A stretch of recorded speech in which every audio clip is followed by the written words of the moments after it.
and there was 3 fights in the first 9 seconds. Yep. Also, a lot of boos during the national anthem. Pog. I mean, oh no, what a shame. Whoever would have seen that coming. Who figure Also, threatening an entire country would lead to people being upset about you threatening their entire country? and then people being mad when that part of the event is being held in Montreal. Hey guys, I've been playing a lot of Civ, and this is going to be totally relevant to Civ, only to Civ. But so when like China and North Korea denounce you, maybe you're the bad guy. Just a thought. Just a reminder, they could also still be the bad guys.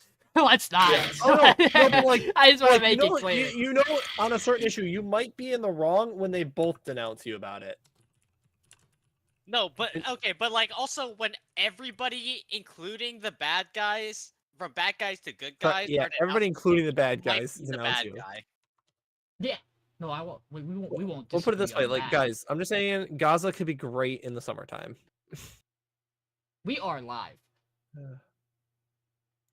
Hopefully after that'd be a crazy first. No, line no. to come out. I mean, we were live for the. Imagine you were playing Civ bit. Oh, good. So they got at least they got the context for it. Because Civ 7 is a great game, and I really enjoy it. And if you don't think it's gonna be great yet, just wait a year and then buy it on sale because. Yeah, that's also once they've like put expansions in and fixed up all the bugs. Because the game there's that not really side's gonna have a that million bugs. Considering Civ, it's actually now a ton of bugs. That's There's a couple crazy. small ones, but a couple small ones for sure. But it plays really well. And it's good. It's good. UI is terrible though. The UI is the real L. Ooh. Yeah, that's the hard part.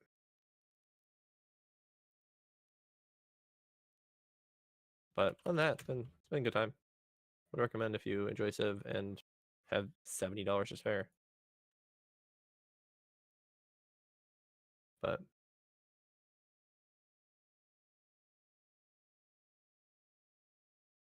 yeah. Like, give me one second. I'm checking something.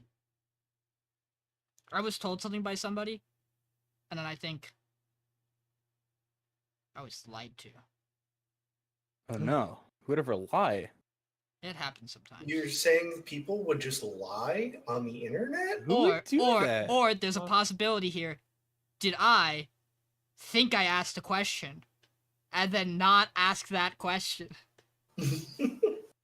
also plausible.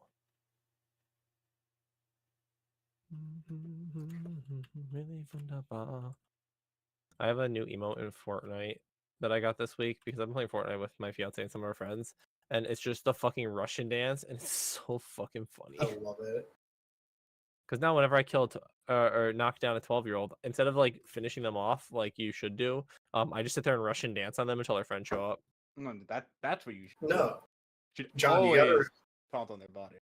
John, you gotta remember there are literally like quests to eliminate them and then emote so that they can see it on the death cam. Oh no, see Mason, that's where you're wrong. I don't wait till I eliminate them. I just knock them down and make them watch while they crawl around on the ground. Yeah, no. What I'm saying is you're doing it wrong. Well, I mean I do it both, Mason. Don't get me wrong. Okay.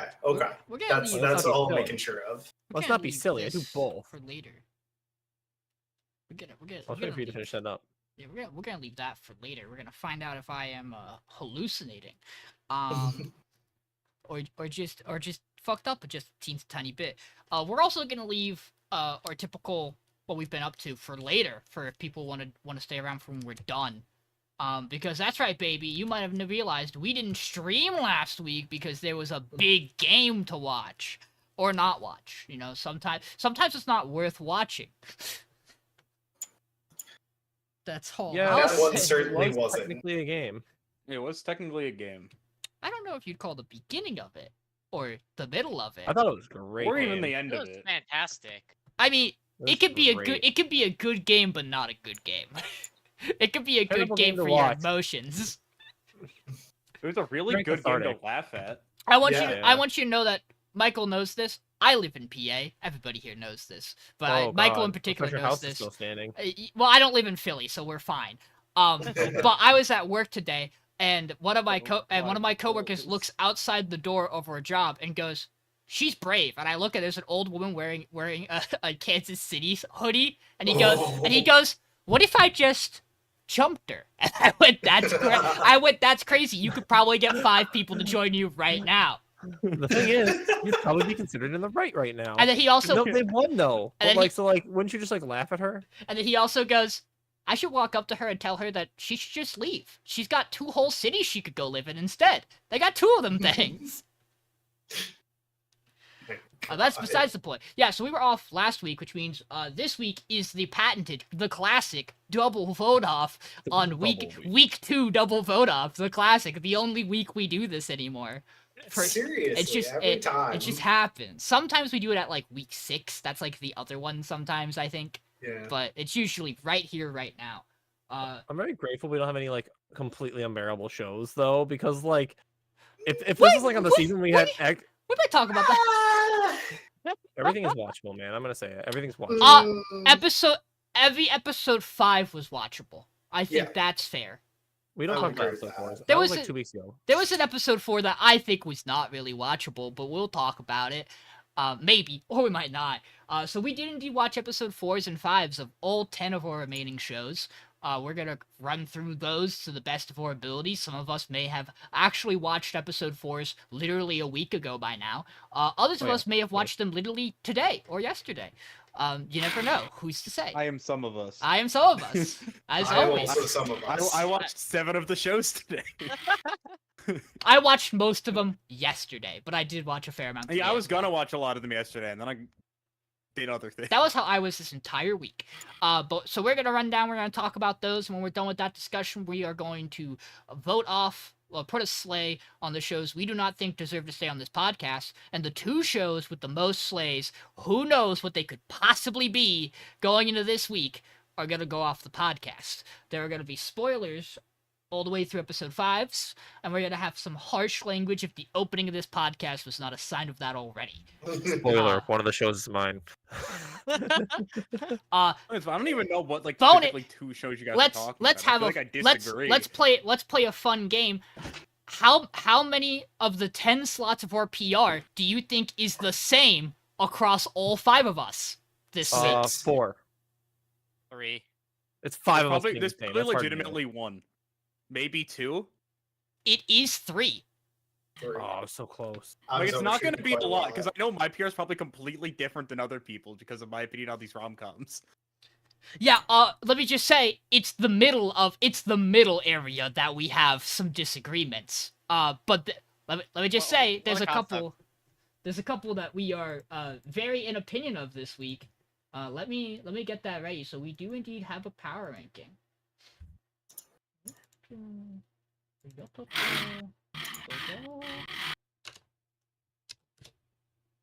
There you go.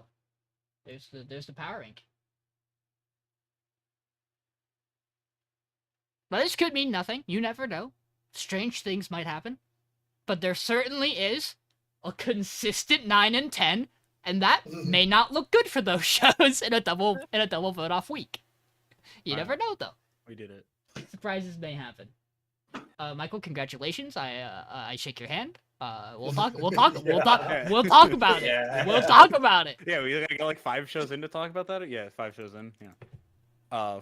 But first, the other show that I have, Flower and Asura. Oh right, give me one. I was not ready. What were you ready for, Sean? What were we gonna do? Nothing. What was the next thing to do, Sean? Nothing. You just fucking sent it, and I was. What else was I supposed to do? Oh, well, no, Talk more about Medalist that we can talk about later? No, we're not gonna do that. Don't worry. Yeah, there we go. Now you're good to go, Michael. You're good to go. Okay. I also forgot this was the show we opened with. Yeah. It's been a while. Okay. Yeah. So Flower and Asura, our show about people doing the speaking. So episode 4, we go a little bit more into Hana's trying to pick what she's gonna do. 4 and 5 have a pretty consistent arc between the two of them. These are a pretty connected story. 4 I think focuses a lot on I want to say 4 is the one with the morning announcements. Maybe that's 5. That's 4. Yeah, it's 4. But like 4 is a consistent arc of Hana's trying to pick what thing she wants to do at this upcoming competition, the NHK Cup. And she's reading through all the things. At one point she's learning like the classic literature. One is like the 7 or 5 options. One of them's classic literature. One of them seems like more modern. One of them's fucking Franz Kafka's The Metamorphosis.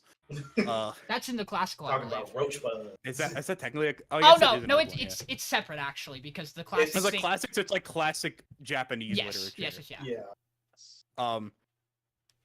But she's like reading through like, and at one point during this, because this is where this whole thing kind of built around her interaction with someone with the who we were calling the fucking worst. I think it's the description we were giving her last time. She's actually pretty good. We get a lot of her in episode 4 and 5. She gets a lot of time to like be a character. Great times. But she goes, "Are you really gonna do classic literature up there? That is a terrible choice. One because generally the voice she has doesn't work super well for that. And two, she's new. Which means classic literature is a big difficult part is that it has funny words that have not been spoken in the past 1,000 years. So sometimes trying to convey those, people don't know all those words. Yeah. The average person doesn't know what the word ubiquitous means. She's like, but Hana's like, no, I'm just kind of reading through everything, still trying to find it. And we see by the end of episode 4, episode 4 center, another thing that happens is they're doing like the morning announcements at school. They play like little radio songs that are requested from different students that put in little names like hates tests, is really excited for the sports festival, or not sports festival, the adventure education thing, whatever, outdoor education. Yeah. No, the first time she's up there with Usadai, who is the senpai. And Usadai is the talkiest person that has ever talked. She's so mean. And she's just talking. She's talking so much, and she sends it over to Hana. And Hana goes, "Huh?" Because right before this, Hana's given like, "Oh, here's a script we generally follow." Usadai by word 3 is not following the script, like at all. She is just off doing whatever she wants. And Hana's like, "I don't know what to do," and then she fumbles over her words. Usadai's able to still pick it up and get through it pretty well because she's good at talking. Well, she's good at announcing. It's just funny that she doesn't do announcements. She does recitations, which we've learned. But like, whatever. Then we got some stuff happen with that. Where she's like, yeah, that all happens. And later in the episode, she goes up with the we see later Usadai and the other senpai, like the Shire one. Her name's Ryoko.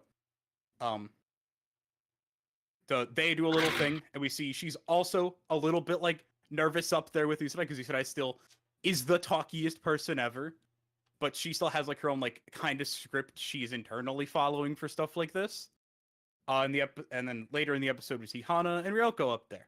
Ryoko's a much more followed by the script for these announcements, and also like sends Hana some softballs to get her to start talking, not just randomly in the middle of a thing going go. Essentially, she still kind of does that, but she at least does that. She eased her into it. Yeah. And we get Hana to kind of go like, yeah, I want to go. I'm excited for this thing, and she starts just like yapping about anything. Starts talking about her friend, the cat. I don't remember her. She's not on this first list of 6. Damn. I don't know. She has cat vibes.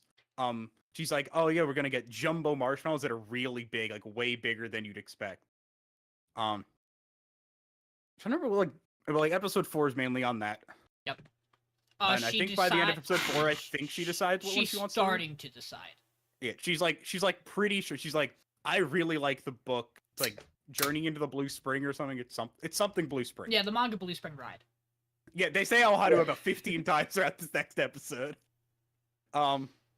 But she's kind of like locked. She's like, I really like this one because we see a scene of her reading through a section, and then reading out loud, and we get like one of those cool visuals that we have for those. I love the fact that they use this visual here and then do it again next episode. We'll get into that, because they do it slightly differently the next episode. It's awesome. Like episode 5, I don't remember most actually episode I don't super remember. I remember being good. I remember the good moments. On leaves an umbrella because fuck you. Oh yeah, she has a spare she leaves at school for when she forgets her umbrella at home. Which is fair. for some reason. Yeah, but that doesn't tell anybody that it's her spare. Yeah. So actually, An sees her reading Blue Spring, and she goes, "You also still shouldn't do that one." Oh yeah. And we find out Right. that it's because she doesn't particularly like that story because it reminds her of her previous club with a friend she had, and maybe also a little bit too much about herself. Oh, I forgot. Episode 5 is the training arc. That's why I don't, because a lot of it's just like her Yes. doing practicing. Yeah. Yeah. So then she goes, "Okay, An, what do you think I should do?" And An goes, "You should do the metamorphosis." The only reason I remember the metamorphosis is that she's specifically told to do that. She goes, "Well, I really like the story. Fuck you." Essentially, I want to do this one.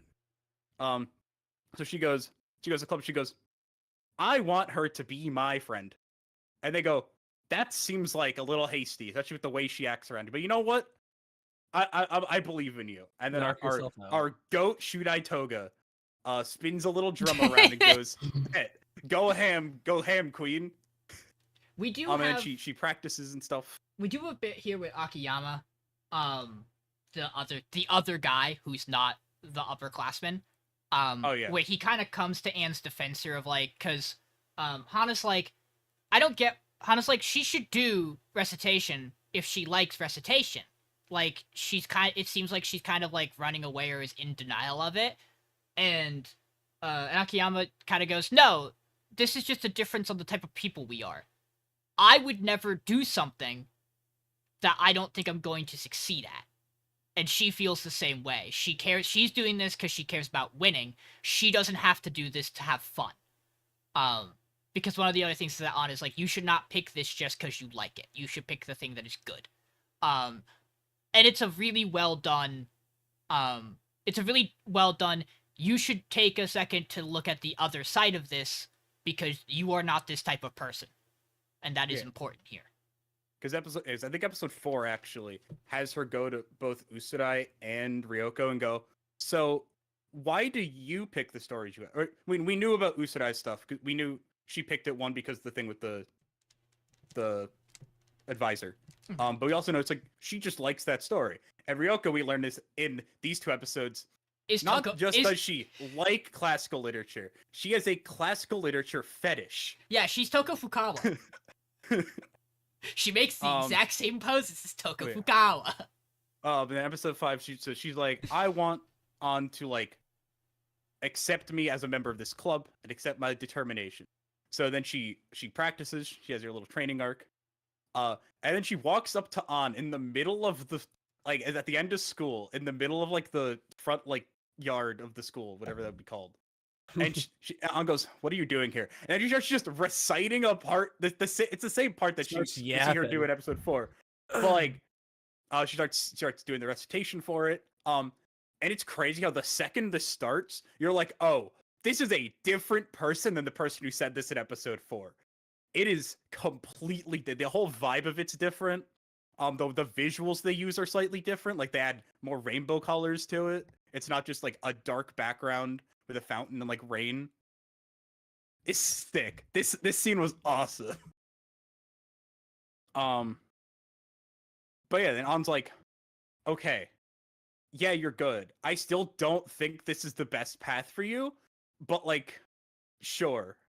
And then they're kind of like they say like back for Hana's like, "I'm sorry, that I like tried to force," because she sends something to Honor. She's like, "If you want to do recitations, just do them." And An goes, "When did I ever say that I want to do recitations?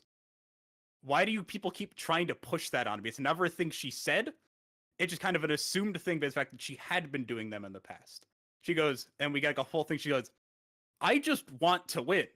She just likes winning. That's her thing." And she goes, "Yeah, though I still think you should have done the metamorphosis. I'm sorry for being an ass about it. Go ham, queen." And Hana goes, "So we're friends now?" And An goes, not quite. It's a little fast. But you know what? Sure, I'll let you walk on the side of this bridge with me." I don't believe in friends. I only believe in I only believe Rivals. I only believe in gay lovers. underscore of 2 episodes worth of content. Boy, is that book gay. Holy shit. Yeah. Man. Yeah. Lot of gay this week. That's the beauty of this podcast. Yeah. As much as I had struggled getting through the thing, it's crazy. I watched a lot of shows. Things have meshed into one thing. I adored these episodes. I think we got so much good stuff with these characters. An got so much time to do stuff as a character. I liked getting more about Ryoko. I think they actually call her by her last name, Totonoi. But the issue is that that's a funny name, and they like make bits about it. At one point, they say with her or and her, so it's Totonoi. I was like, that's funny. It's a pun. I thought this episode did better on the actual vocal and like rule side of recitation. Like when they explain the line break and like the how you are supposed to, and like when they explain how the page is formatted for you to practice so that you know like when you're supposed to be taking certain pauses or where the stresses are. Like the way they explain it is actually pretty clear, as long as like you were staring at the visual to understand what they mean. Obviously, if you had it in front of you, it would be much more helpful, and if it wasn't in Japanese, it'd be much more helpful for us. Yeah. But I thought Yeah. everything on like the recitation side was a lot easier to understand this week than like episode 3's, where it's like you are saying a sentence one way and then saying it another, and fuck you if I hear any different. Yeah, I'm kind of the same. Where it's like I'm sure like it means a lot more. Like this is almost like one where you'd want to watch it dubbed, in a sense that like I want to hear what like the intonation and like what the like verbiage is, right? Because for me, it's just like I'm just hearing sound, and it sounds like other sounds I hear when I watch anime. I'm not really getting the like value out of like this like form of work, right? There is a huge comparison we're gonna have when we get to Michael's other show. And this is not necessarily a knock at Flower and Asura as much as it is fucking praise for Medalist episode 5, which is showing you how one person does something and then showing you how another person does it, and being able to very clearly articulate the difference in skill in just a second. Like Flower and Asura, I don't think does a bad job. I also think this is a harder thing to show, especially in like an animation, whereas like you could really focus on this in like a pure audio form. I have no idea how this would work as a fucking manga. Holy shit. I don't know how you would get this stuff across. Long batches Very of good text, drawings. Lots of text, I imagine. I feel like it's more like a like. Imagine this is like a light novel, though. It's like at that point you're just reading the books that they're telling. I'm telling you. Like also the I guess the visual, you can actually like visualize different syllables. Like if you have like the True. we're talking about the intonation of the sa. A lot of times I've seen this a lot in VTuber clippers, funny enough, where they have like arrows pointing up, arrows pointing Yeah. like diagonally up or down, and those really help like the manga Yes. experience when they're talking about things like that. Fun Which fact. you really won't have that in like light novels as much. Fun fact. When you are learning when you are learning an Asian language and you are learning a simplified version of it, you learn things at the beginning level with the tone marks, so you can actually fucking understand what you're doing. Because when I took Chinese, we learned it with the tone marks. At some point, you are supposed to stop using them because you're just supposed to be able to read characters and just know by like how the phrases are, and having said the words what the differences are. But as someone who was in a classroom with a lot of people who struggled learning Chinese, tone marks really help. Knowing the difference between ma, ma, ma, ma. Ma.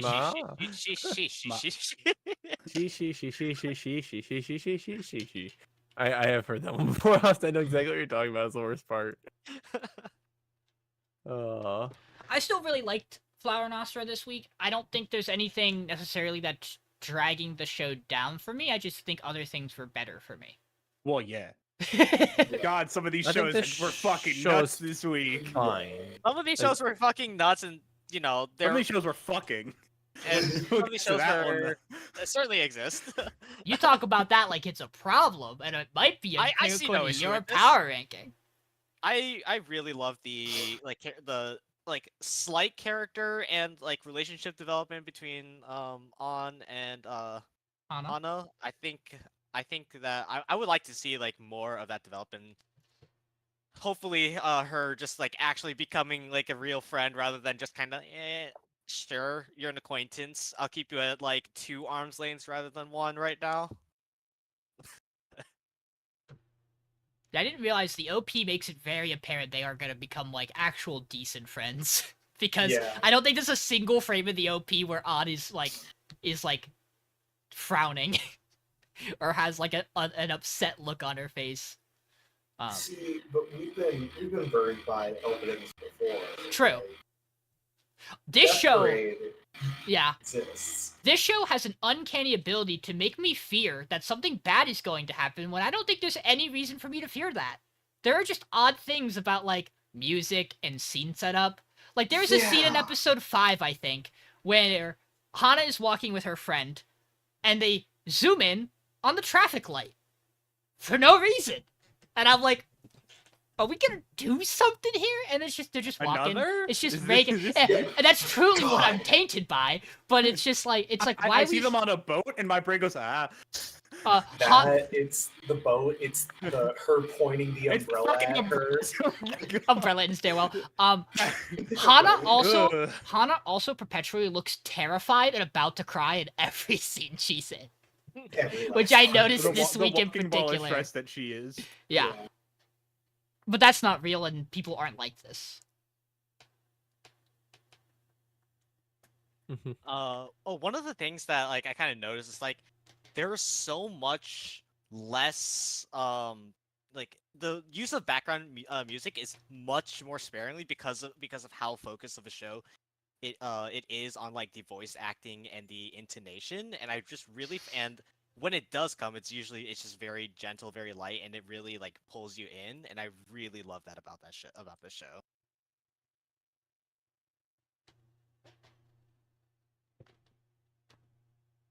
Do we have another It's shot? just very, like, it's a very unique and niche like concept that it's very fun how in depth they're getting.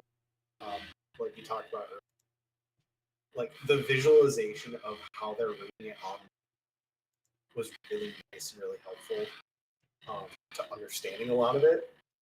I did end up having to go and rewatch the recitation part of it, just so like the first time I was reading it and the second time I was hearing it to try and like spot the difference almost, and that helped. But it's definitely one of the ones that I'm like, yeah, if there ever is a dub of this, I really want to watch it and just see how they do it. Mm-hmm. I feel like for me, a lot of it is just like I feel like the show is getting carried by its visuals when the concept is it's getting carried by like the reading itself, right? Is like kind of the idea, and so it's like a really interesting like dichotomy on what like I want the show to do and versus what like I'm getting from the show. I don't think it's bad by any means. It's solid, right? But it's not like blowing me away anyway right now. Mhm. It's very just like high school club does high school club things, but this one they're reading, basically. Yeah. It It's like a gets sports show, it gets a notch for me but because like the sport is reading. yeah, it gets Yes. it gets a Sport notch is- for me because like I also think it just does a really good job capsulating like the broadcast side of things too. Like it's been pretty good so far. I was a big fan of the radio bit in these 2 episodes.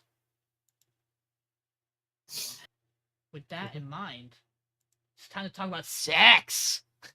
God, that's show Austin. 2. That's It's crazy. episode That's show right. 2. Wow, sex. So I have a crush at work. We've got episode. Oh, you do, Austin? It might be more than a I crutch. know.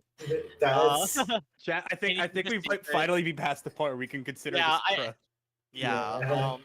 So episode 4 starts with surprise, surprise. Not our main couple. We have Masuku's boss, the girl that really likes to go to try to drag her coworkers out for drinking. That one. Just like getting off the train is like, I think it's I need to do like relax in the morning. I'm going to a cafe just to sit down, work out my schedule, and Some, the guy that is the first to find out about Masagu and Yui's relationship, also pops in and is like, "Oh, you know each other? Let's see you guys together." And then they turns out that they order the same things. She tries to make really awkward small talk, and it is very awkward, but he's a little charmed by it, and walks away with a smile. Meanwhile, Yui's in a panic because it's Yui's in a panic because it is launch week, and she's just kind of like going into a convenience store, peeking over at like the section where her product is, and getting kind of like disappointed when it's not selling.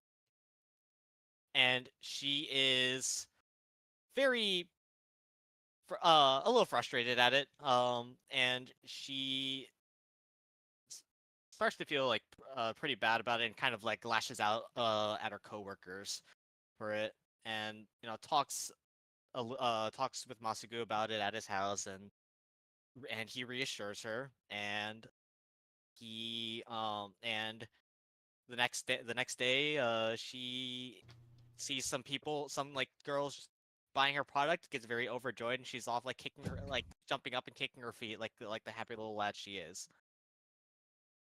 The third section of episode 4, she hears some of the coworkers talking about Masagu, and they're like basically just like blazing the fuck out of her boyfriend.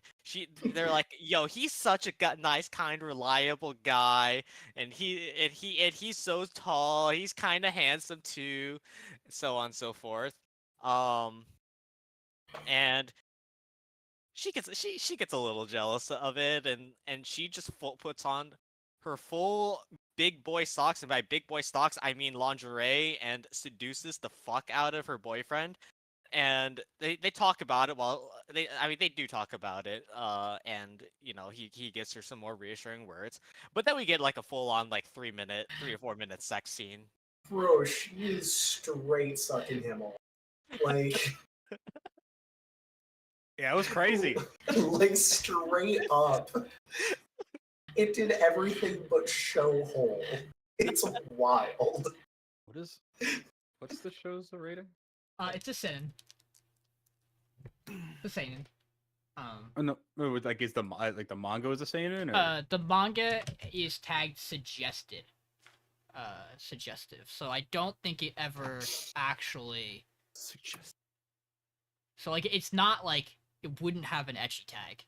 Because it's like not. That's it's insane. It's not ecchi. Wild. It's we're gonna have a very interesting this is conversation. worse than most ecchi.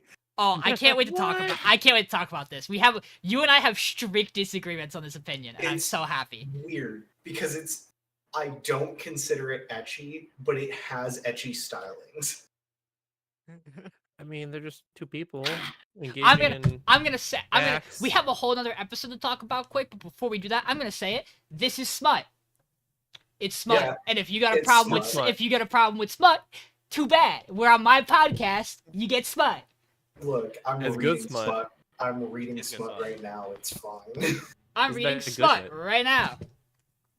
Fine. I need to start that book. Go ahead while Mason go gets his smut. Anyway, episode 5, Yui and Masagu get a little break, and so they decide to go on vacation. They don't do a good job with picking the location. One of them wants to go to the beach, one of them wants to go up to the mountains, one wants to relax, one wants to do like everything. And they get a little frustrated before they both eventually just like, yeah, let's just go to Yamanashi instead. Which is a very cool place, by the way. I think they end up just like as seeing an ad on the TV for it. Yeah. Also, his yes, I'm wearing hometown. It's also hometown, yeah. Also his hometown. Me, as I'm wearing my Eurocamp shirt, also taking place in Yamanashi. But it's just a very, very chill vacation where they definitely do fuck a lot, but right before the vacation, which I did forget. Crazy. They fuck so much in both of these They're young, episodes. in love. Like, I get it. Don't get me wrong, but like, goddamn, do we have to see all of it? Don't they have privacy? Oh, almost Do no. they? Actually, almost no. No, but yeah, right before they go on vacation, Yui gets slammed with a late a night task at work because those suck, and Masaku gets worried and comes to find her. And then while they're in between getting being busy fucking and going into the hot spring They're probably fucking. because they gotta clean themselves up. They're going out, getting souvenirs, going out into nature, the sunflowers, whatever. And then they return both with souvenirs from the same place that makes their coworkers go like, "Oh, hey, you guys got what a coincidence! You guys brought back souvenir stuff from Yamanashi. Oh, crazy. Ooh, wow! Let's just a whole episode on the vacation, the lead up." I think we got 2 really horny episodes, and I don't think this show is going to do that every week. God, I sure hope it doesn't. I don't even think it was that Yeah. horny. They just I also existed. don't. Like- So here is my stance on this. I think here is what makes this different from ecchi in my mind, and why I say this is smut. The thing about ecchi is often that it is there for fan service most of the time, right? And how I traditionally think of ecchi. Because there is also a difference between erotica-based stuff and ecchi. Like, erotica stuff is there purely to give you stuff that has sex in it. Ecchi is there to give you fan service. Smut also just happens to have sex in it, and the degree of which it has it varies. The degrees of which it shows it is more, I guess, the point. I don't think any of these scenes are meant to be fan servicey. I think this is just them showing you the dynamic of an adult relationship. And boy, is that a huge plus in this show's side, is that these are 2 consenting adults. So, I think I wouldn't have an issue with it. If it wasn't so much. A, if it wasn't so much, and B, if I knew going into it. I'm fine with smut when I know that's what I'm getting. True. That is... It's the fact that like episode 2 did the thing where they go and they have sex and then They skip did do past that. it. Yeah. It's the fact that I expect that, and then episode 4 they go and they have sex for And 10 then- minutes. They fuck. It's not And- that long. That's what it felt like. It does. That is the nature. Yes, it does feel long. And episode 5, quite literally, half of the dialogue I mean, it if felt it like felt in that episode long, that's really just a compliment to the and main we're gonna character more than fuck, right? anything. Here, counterpoint. They're so fucking adorable together when they fuck. What do you want from me? They fuck. Counterpoint. These 2 rule. Like, This is Counterpoint, really- relatable. End I'm of glad story. I'm glad you're able to adjust. yes, I no, just don't particularly want to be watching this. I can't be upset with you if you watch the episode and went, no, not what I want. That's, you know what? It's like, I was Actually, like, I'm okay, actually. actually completely understandable. I think this is based, and I would recommend it to fair. everybody if it was on a legal streaming site. I just don't know what legal streaming site would have it. It's Probably High it's Dive. Probably, Probably on High Dive. It's not, I don't think. It's on but- Billy. Oh, is it on Of- Billy of Billy? course. It's on Only Billy clip- Billy. Of course it Yeah. is. So fun fact, in the manga, they do tell you at the beginning of each chapter, warning, this chapter is very not safe for work. Yeah, on the This chapter chapter where has they, adult where content. They do, where It they is- do start sleeping with It each is other. crazy to not have the episode be like, by the way, Yeah. incoming. Yeah, I think that was one of the things. I just wasn't ready for her to get home, and for they have the shot of her in the lingerie. And I was like, oh, Well, we're just doing this. so like I don't even. It's not even that to me. It's like it wasn't even like that. It's like cool. You could show her in lingerie. That's fine. It was the. It was Everything the. after Con- that. Sucking it off. was the conversation of, look, you seem like you have a lot in your mind right now. This was Let me kind of help. you kind of just brought this up. Like you just kind of showed about my house. Like Nothing has to happen. There hasn't to be any commitment. She goes, but what if I really want to fuck right now? And he went, well, when you put it that way, and then the clothes came off, and that's crazy. I will give you that. That is wild. I do appreciate the conversation of, hey, it feels like you're forcing it right now. We don't gotta. It's okay. And then she goes, And but her- I want to. And you go, well, when she Well, says if she you does, she insist. does. If she insists, who am I? She's to doubling deny? down. All But right, I guess. I also don't think episode 5 stuff is nearly as bad. No. Because they are more of the cutaway scenes. I They're do also just on vacation, so I- it just is. I do really think the gag of the breakfast crew coming in as they are about to start going at it, and the older one being like, "Yep, this is normal," and the younger one being just completely beat red in the background is really good. On a side note, the bits between like we set up that like they're very cat and dog, the two of them. I say they're very dog and dog, but that's for a different reason. That dog in. But I really like did. the dynamic with the boss and the and our other boy. I think the two of them also That was my favorite the part two of them these two click episodes. I so love that well much. together. Well, Michael, we know you are a massive fan of supporting cast romance. Yeah, Some is my favorite boy ever. That's I why love that this boy that's so why much. this current chapter of Blue Box is goated, because you get all of that shit. I haven't read anything yet. I I was haven't watching I read anime read the today. whole fucking Now that you day. mention it, I mention it pulls it up. But like Some and the girl who really likes candy, I am so interested in what's happening with those two at any given moment. God. No, Like in episode 5 where she's like, I got a little gift for my work. I was like, hell yes. I really Slay. I Yeah, you also do. God, so after they fuck the first time, they go back to work, and she's in the elevator with the girls raising him up, and he walks in, and then he drops the "I have a girlfriend," and he fucking winks at her on his way out. My man, the Riz mastered, smooth dude is as so getting laid yet again. That yeah, night. he very much did. That's But my dude, goat. I mean, but they're adorable, dude. The level No, they're of adorable. the level. Yeah. I also really like. Maybe this is a Japan thing. I really like the bit that is, and he's tall. I mean, good for him, I guess. He's tall. He They- has some muscle. He's they nice. run he's they run tall. this Austin, when you bit went to like Japan, 5 were you times. considered tall? No. Okay, figured I'd Does, How- ask. does my like bad. being tall mean they How have a big tall dick? Is are that like you? the bit here? To some people, how tall are you, Austin? I think it's just How not very. tall do I common for look? I'm just curious. I don't know. You're sitting in a Uh, fucking like chair. How am I 5 supposed foot to know? No. two. I'm a 5 foot. Shut the fuck up, John. Austin, I don't know if I've ever Fine. seen you standing somewhere that would Alright, give me a just height guessing. reference. Let's see. Hold on. Wait, is he like the same height as me?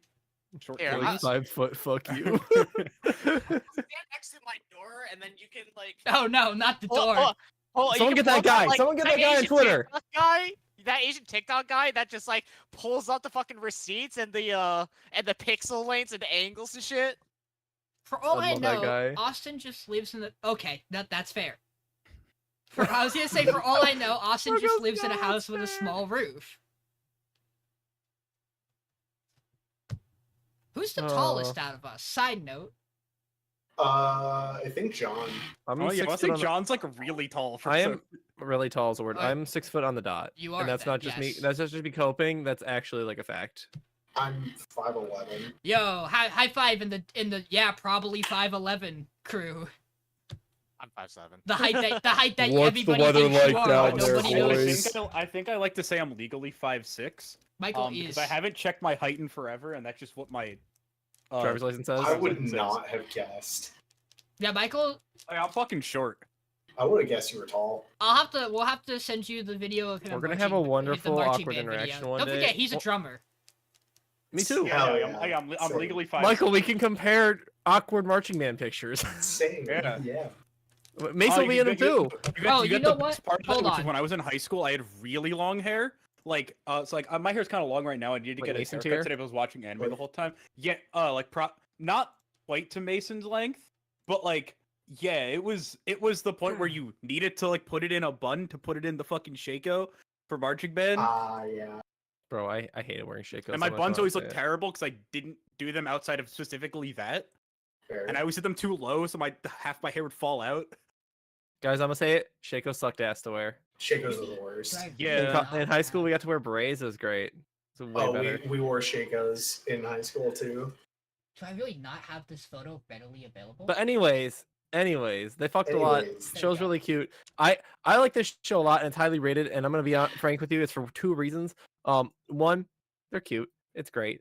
I like this shit. And 2, it reminds me of this person over there, and this person right here a lot of times, and how they're doofuses.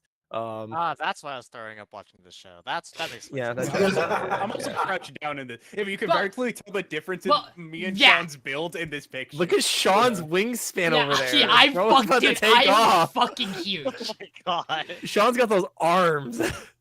I was once told that if I had any muscle, I could play football. What the fuck? Who's got the wingspan, bro? I was gonna say this is a good height photo though because Right. Michael is crouching and I am literally on one knee. And Beautiful. out of context to our viewers, have fun with that. God, that was back when I wore those headphones like everywhere. God, what a fucking nerd. Dude, I don't want That's to look at high school rare- pictures. We want to talk about fucking nerds. This is I college. also know what shirt. I know what shirt that is that I'm wearing. So that do should I. probably I be still, on I my still, bed over I there. still have this shirt. Also, rare photo of me in shorts. Trying to find a good marching band photo. And we should probably I- like Talk about the show. about the I show. think. Yeah, I Yeah, think. I was trying. I I- was trying to do that, but you guys I, kept yeah, I getting know. I'm sorry. going back to it. I'm like, you I know like- what? I'm gonna let him go. I- Let him. Let him cook. I Let like him the go. show. I like the show, smut included. I think there are a lot of really small, interesting things even in these 2 episodes. The fact that Masagu's family owns a grape farm, son of grape farmers, is a really Son of odd, grape. interesting, cool thing to write about a character. Excited for them to eventually meet his family. 'Cause It'll we're be great. just- I may have accidentally spoiled myself on something looking up the tags of this genre. Michael, since I know you use manga decks, don't look this up. Don't look this manga up on manga decks. The I image. used manga decks for literally one thing, and now I don't because it didn't have the whole story. Fair enough. Yeah, but the cover they use is a later volume cover. It is a spoiler on something. Oh, we love that. This manga's done. It has like 117 chapters or something. It's still going. It's still going. Is it still? No, I thought it was done. Yeah, it's still going. I'm pretty. Mal said it was maybe done. it's done, but it might not be translated to the end. I love Austin, the that might manga be- guy. Okay, it might not. Yeah, it might not be translated. That might be what it is. Where's but- my I have a crush at work Boruto segment? Or, like you follow their children or something. I don't want to talk about Boruto right now, bro. I know you don't. I mean, do we have Yes. other thoughts about Crush at Work? Show good as long as it tones down the horny Yeah. followingness. Show good because I it guess has I manga. guess it's the exact same reason. Like, I guess again, it's a different type of scene than what happened in Vanitas, but like it's the same kind of thing where our brain goes, I don't like that. Yeah, that's. And no matter how much I like the rest of it, it just goes, I don't like that. I think the closest thing you can compare this to that is an apt comparison is the dress up darling scene. Yeah. That's fair. But when I think of Which horny, I think of the Vanitas Which scene. I Because, notoriously also didn't have a problem with that dress up darling scene.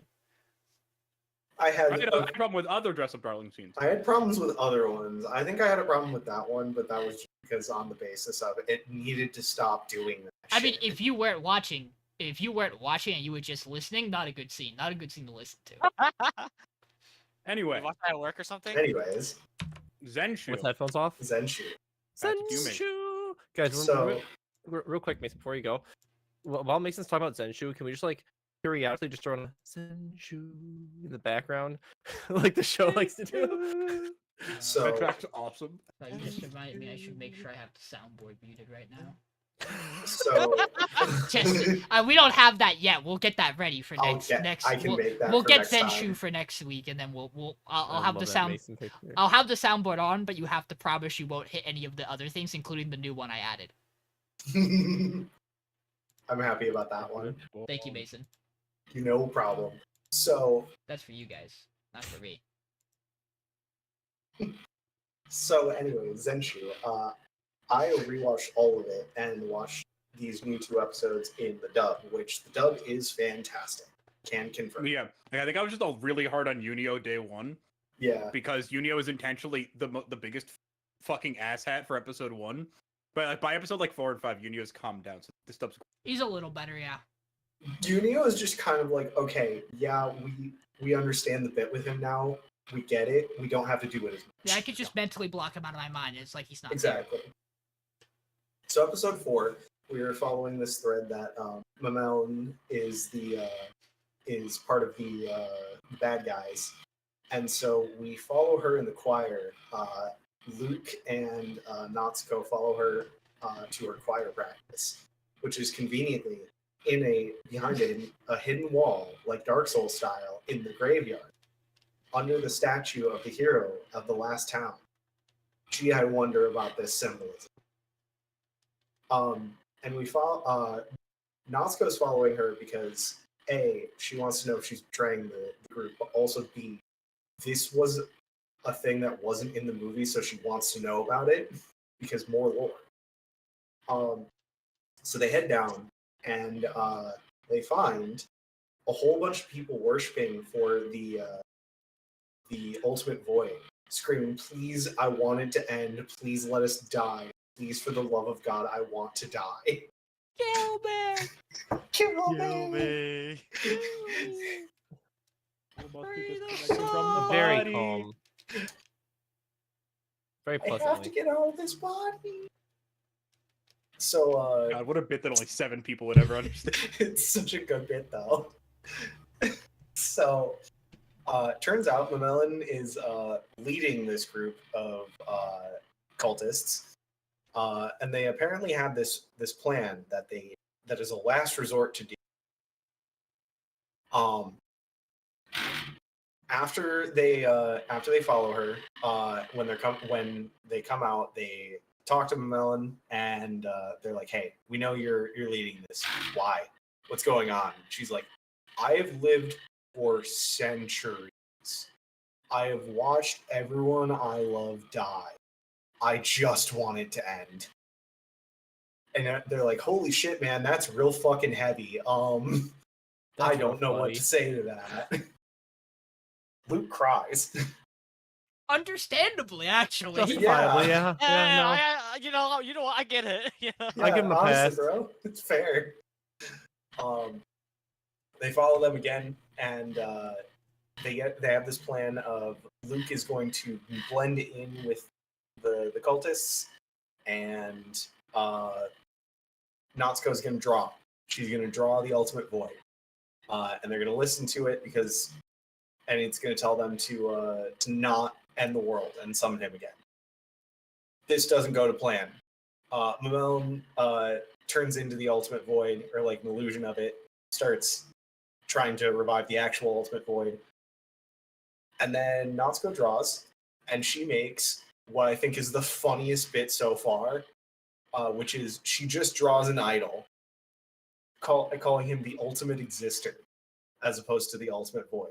And we get a musical number, where at one point Mamelon sings along with him. It is wonderful. It's such a good bit. Funny. It's so It's a funny. really funny bit. So ridiculous. It's so dumb. I love it so much. Yeah, And by then- the way, these 2 episodes are so drastically different. Yeah. It has been a This week is- since I watched this. Since I watched 4. I vividly know what happens in 4 still, but oh boy. Yeah. And after this, all the cultists stop trying to bring back the ultimate void and instead become stands of the ultimate exister. Quite literally, this show's words, not mine. And that's episode 4. Also, half the time they're trying to not tell Yunio what's going on Good. because they know if he finds out, everyone in the town will be talking about it within an hour. Because Oh, that stop. unicorn cannot keep his mouth shut. I was like, what the Then- fuck is Michael staring down? It's his dog. That's my dog. Sounds His alright. dog. Your chair was The dog. blocking it, and you just walked to your Oh. room and went. Episode Um, 5. Episode 5, Natsuko is just kicking the shit out of everything. She's been handling battles for the past few weeks. She's doing it all herself, just like she was doing in her life. They head down to like the slums to hand out food and also convince kids. What? Sean, how? What? What? You have a icon on. No, that was so weird. Okay, Discord. You good, Mason? It had like a Pokemon trainer over his face, but like really pixelated. I'm so confused. I think Interesting. I think I know what that was. I don't know how it did that. Don't worry about it. Okay. You starting a battle, Mason. Yeah, I locked eyes. It was the soundboard pop up delaying the icon up for the clip. That makes sense. Yeah. Okay. So they head down to the slums to basically convince all these orphan kids that are kind of delinquents, hey, go to this orphanage that Destiny built. It's actually a good place, and you can trust the adults there. They're not going to like traffic you. Maybe. They do that. Natsuko's really good with kids, turns out. So is Luke. Yunio's not. Yunio is not. Yunio's terrible with kids. He wants to like kill them half the time. Honestly, fair. Yeah, they are kind of little shits. I'm not gonna lie. But after they're done with this, Natsuko runs into Justice, who's a former member of the Nine Soldiers. That she left and has turned to a life of living on the streets and drinking a lot. Same. Also, she's a dragon. Should probably mention that. And Luke is really pissed off whenever he sees her, and just like basically tells her to fuck off and die and leaves.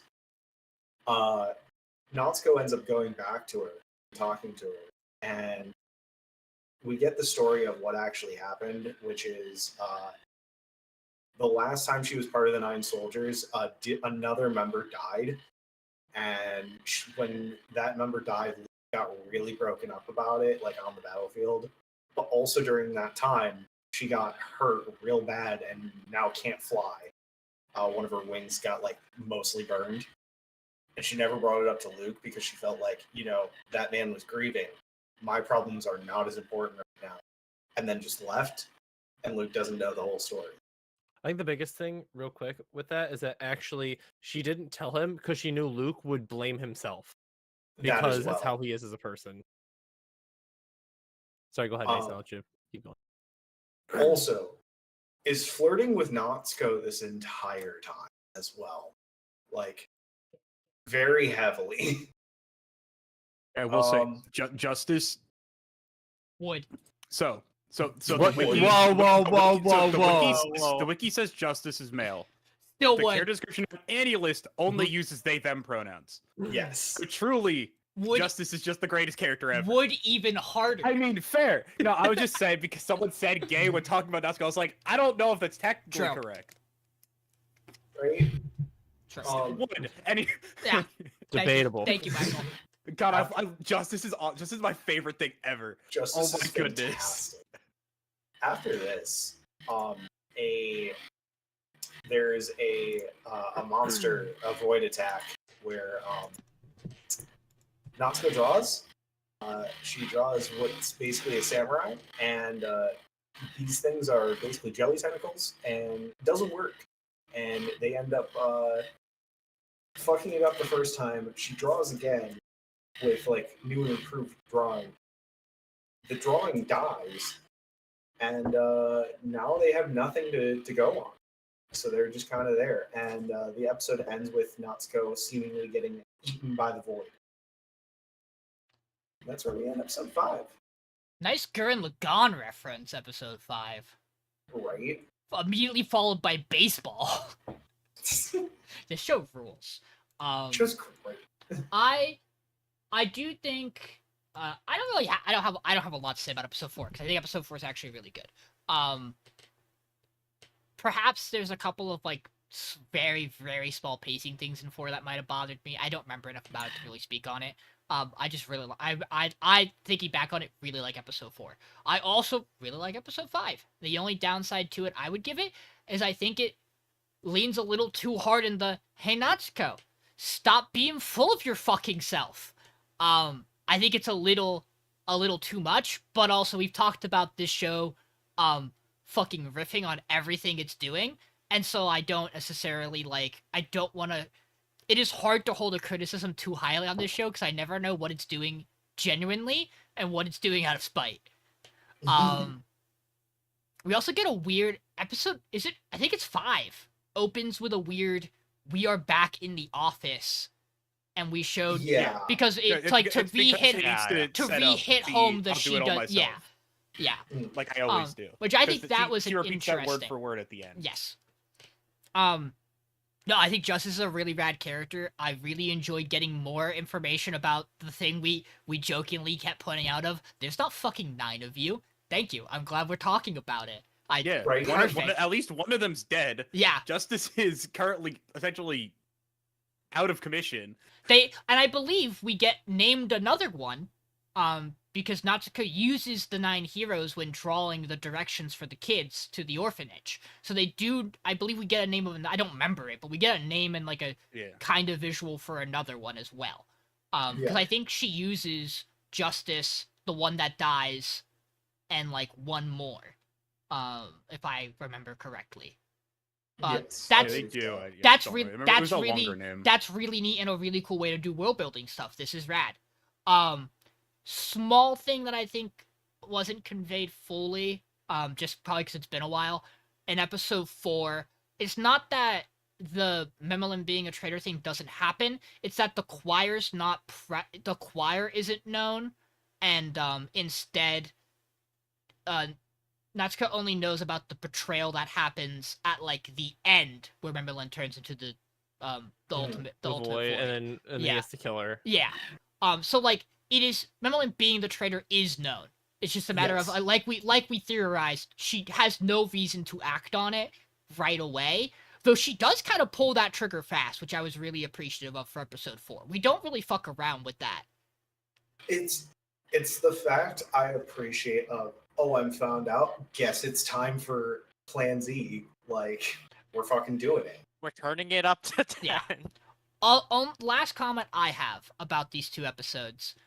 There's 2, sorry. This one's quick. I think it's really funny that Destiny walks on screen and Yunio goes, I like the old you. And Natsuko goes, your muscles are sick. And I think that fits rad. And then Destiny It's so poses good. saying every line. Fuck Yunio. I'm so glad All we my took homies this, like, hate Yunio. we took that. We took this character who's and went the into 11. worst, Yeah. and Um, immediately made her one of the best. And then and the other thing I wanted to say, oh boy, did that fucking slip my mind because of that? Oh no, it might have. The bit might have lost it. No! I'll think on it. Other people talk. We'll see Okay, if we'll it get comes there, back Sean, we'll to get me. there. Yeah. No, I agree.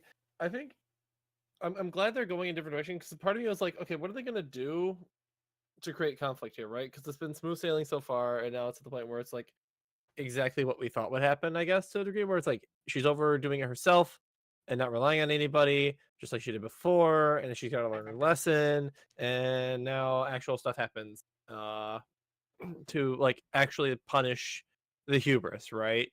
Which is nice to see. This is kind of what I was waiting for with like the first 4 episodes, because I was like a little getting bored of the same like animation plays, draws thing, conflict resolves, right? Yeah. Even with like the interesting animation that we saw to solve the other problem, which was obviously, you know, the the idol, which was great, but you know, I wanted more out of like the conflict in this, I guess. And now we finally have an enemy that isn't just going to die to one drawing. And to see what she actually learns from this. It's kind of where I'm at with it, at least, is what I would say. Yeah, I love that. That's where like we're starting to go with the conflict. Just like, all right, you can't keep doing the same thing every time. And we told you explicitly not Draw to jump something in else. on this. What are you gonna do about it? And even like the embodied like pen was like, hey, keep drawing. You have to draw something else. Like, this is not insufficient information here. We gotta Additional get something more animation creative. needed. Not a long enough cut. Now we're gonna knock you out for a month. Yeah. I So- remember the thing I was gonna say, which is, I mentioned last week or 2 weeks ago, first episode, that I thought it was really interesting that the ED of this show is what you would typically get of like the female love interest of a show, of like the somber walking through darkness. The show is also, as Luke is not needed to be a hero, Luke is doing more like household things. He bakes, he gardens. It's very cute. This It's is so wonderful. good. I fucking love this. I really It's like this idea so of if you save the hero and he does not have to struggle and go through the hero's journey, what does he become? And the answer is just a good old boy. A baker. Just a just a good housewife. I want to be a baker. I just thought that was something that I would like. I tuned in on really hard in episode 4 and 5. I'm like, we're really letting Luke just live his best life. Right? It's the way of the house hero. Michael, do you have ZENSHU thoughts? Yeah, the show's So awesome. sweet. Yeah, Michael, it went up. Let me check notes. 6 spots, I think. Yes, on your PR. Yeah, no, I mean that was more also like after we had talked about it last week, it probably would have gone up like if I had done last week's, but Yeah. like or 2 weeks ago. But like yeah, the stuff like immediately episode 4, like 1, the show's beautiful. 2, we get the Destiny reintroduction. I'm like, damn, this is crazy. Justice is introduced, and I'm like, damn, this character's awesome. I love this character immensely. I want to know everything about this character. The way Natsuko and Justice just yap to each other. As Justice is like super hard flirting, Natsuko's just like, well, anyway, God, I love so you're calling me hot. Yes, like as an objective fact, you are hot. Anyway, Yeah, Moving on. they drew you attractive. Not my fault. Bro, I didn't draw it. The show's just fun. This is great. It's I had like, a yeah, great time you're with these good 2 character episodes. design, bro. I Anyways, have so much fun in this show as well, spotting the anime trope or anime reference. Like just seeing how many I can count each episode is such a fun little game to play. I can't believe they have a Gurren Lagann reference in here. Who on this team worked on Gurren Lagann? Did they contact Gainax and they were like, yeah, sure, whatever, man? That's crazy. that sounds sick. I mean, honestly, it's Trigger property, and that seems like some shit Trigger would just let slide. I'm like, Papa, you didn't work on it. You didn't do that. Yeah, it wasn't map. Crazy. Mappa.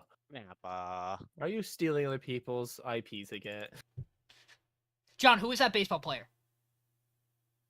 Which one? That's what I want to Oh, know. oh, that's just default baseball anime guy, bro. I don't know what to tell you. John Baseball. That's basically John Baseball, my guy. I don't know what to tell you.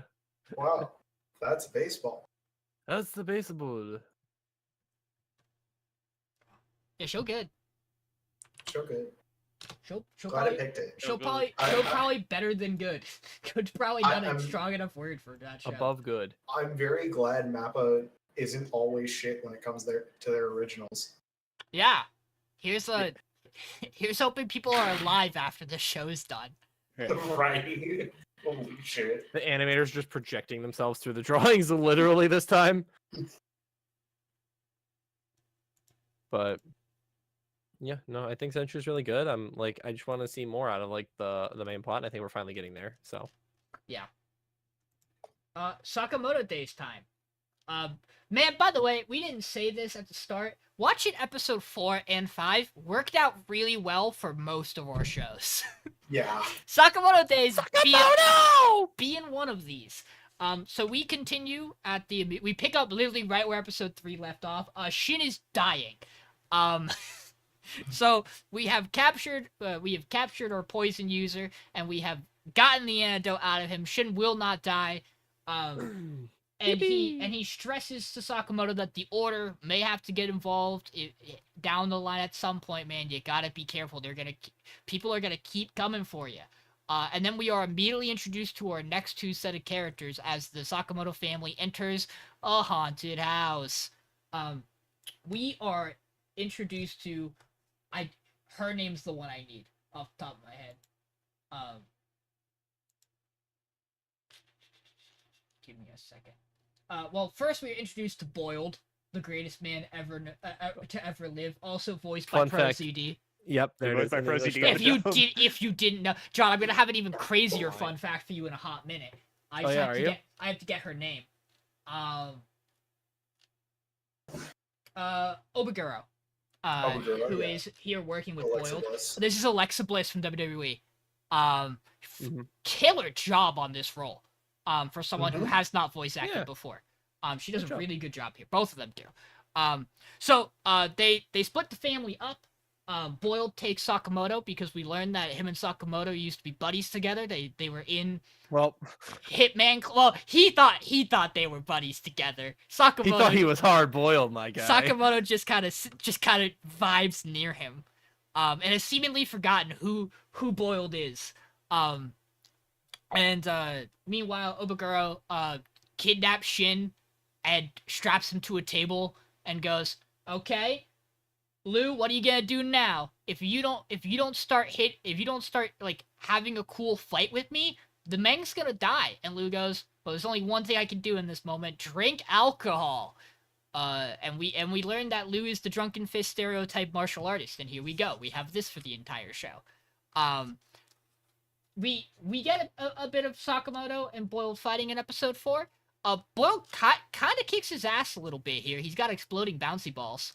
And Boyle's really upset that Sakamoto just does not remember him. At which point Sakamoto removes himself from another wall he's been knocked through, and he looks like his younger, in his prime, in quotation, self. And he goes, "Oh yeah, I remember the makeup of that weapon. I know exactly who you are." And that's where episode 4 ends. Episode 5, these fights continue. Lou goes through every single emotion a drunk can possibly has, and then sobers up, and Obaguro goes, "Yeah, I guess this is fine. I'll let you off the hook. This was fun. We'll fight again some other time." And Shin is very confused. Just the entire time. Meanwhile, the Sakamoto and Boyle fight happens. There is action. It begins. Sakamoto fucking schmoves. And he beats Boyle. It's not a particularly. They act a little later like this was like a difficult fight for Sakamoto. Once he just kind of wakes up, it's not really. He kind of kicks Boyle's ass. Well, he does like drop a bunch of weight too, which helps. Yes. And then we so Boyle and Boiled in particular is kind of being interrogated by Sakamoto and Shin. And he's like, "Yeah, there's gonna be more people after you. You should probably..." He's like, "I actually think you're a pretty cool dude. You should probably try to find a way to, like, stop this from happening. You should put an end to the hit that's on you. It's worth a lot of money." And then Sakamoto's wife shows up and she goes, "Hey, why the fuck are you hurt? What happened? What's going on here? What are you not telling me? What do you mean by there's a hit out on you?" And Sakamoto spills all the beans and she goes, "Family rule number 6, no lying or keeping secrets." And Sakamoto gets depressed, and Boiled goes, "Hot damn, you married a hard-boiled woman, Sakamoto. I respect it. Good luck, man. You gotta figure something out." And then they go to rent out a video in a video store that has information about the world made into custom movies. 'Cause this is fucking wild. And they investigate the Hitman organization and learn the exact fucking makeup of their hideout, where it is, and how to go meet them, all by watching a film. In addition to What's this, the film the guy cost, Sean? a lot. I don't fucking remember. It's like $50,000. It's a lot. At which point the guy who runs the store goes, "Good to see you, Sakamoto. This might end badly for you." And Sakamoto goes, "What the fuck does that mean?" And he goes, "You'll have to wait till it's on DVD." And that sends him on his way. film yet. We also get a cut to The Order, where we get to meet a bunch of cool looking fucking characters, including Nagamo. And they're like, "Hey, people are killing our hitmen. This is a problem, like a big problem. You and the Order have to go stop this." And then we cut back to Ocean's 11ing into a gang hideout.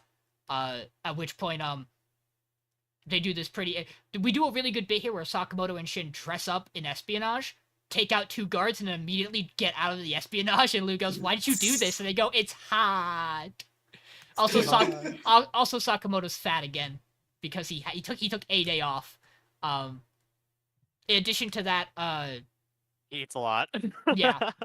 in addition to that, we get a couple of bits now that the family does know that the hits are happening. They're just nonchalantly not even trying to hide the fact that Sakamoto was a hitman and that they have tools and weapons in their in their shop, and that people are gonna come by who they have to kick the shit out of. It's very good. They're making huge bank off of hitmen coming in, getting injured, and needing to buy bandages. His daughter's adorable. But when they get to the top of the hideout, they find out that fucking every single hitman in this building, besides the ones that they incapacitated, has been murdered in cold blood. And Nagamo is sitting there, and he goes, "You were too late, Sakamoto." And Shin and Liu are like, "What the fuck did you do?" And he goes, "Actually, nothing. I got here, and they were all dead. I'm actually trying to figure out what's going on because all these killings started happening when the hit on Sakamoto popped up. So it's probably related. The Order's gonna get involved, Sakamoto." And Liu goes, "What's the Order?" And they explain the Order, and that Sakamoto used to be a part of it. And then they introduce the next villain. I'm just double checking, guys. What's the Nautica? I don't remember. There's no way it's what I think it is. The problem is, I don't remember it exactly, but I heard it, and it's definitely not what I think it is. What do you think it is? I'm gonna have to fucking go. I'm gonna have to go pull it up. Remember. Because off the top of my head, I don't remember it, but it. Let me go get it, because this is important. Let me also mute my audio player so you don't hear Blue Box's theme kick in. Because that's the default my site's gonna take me to. We're talking about the guy who keeps leaving the calling cards at the end when he's killing.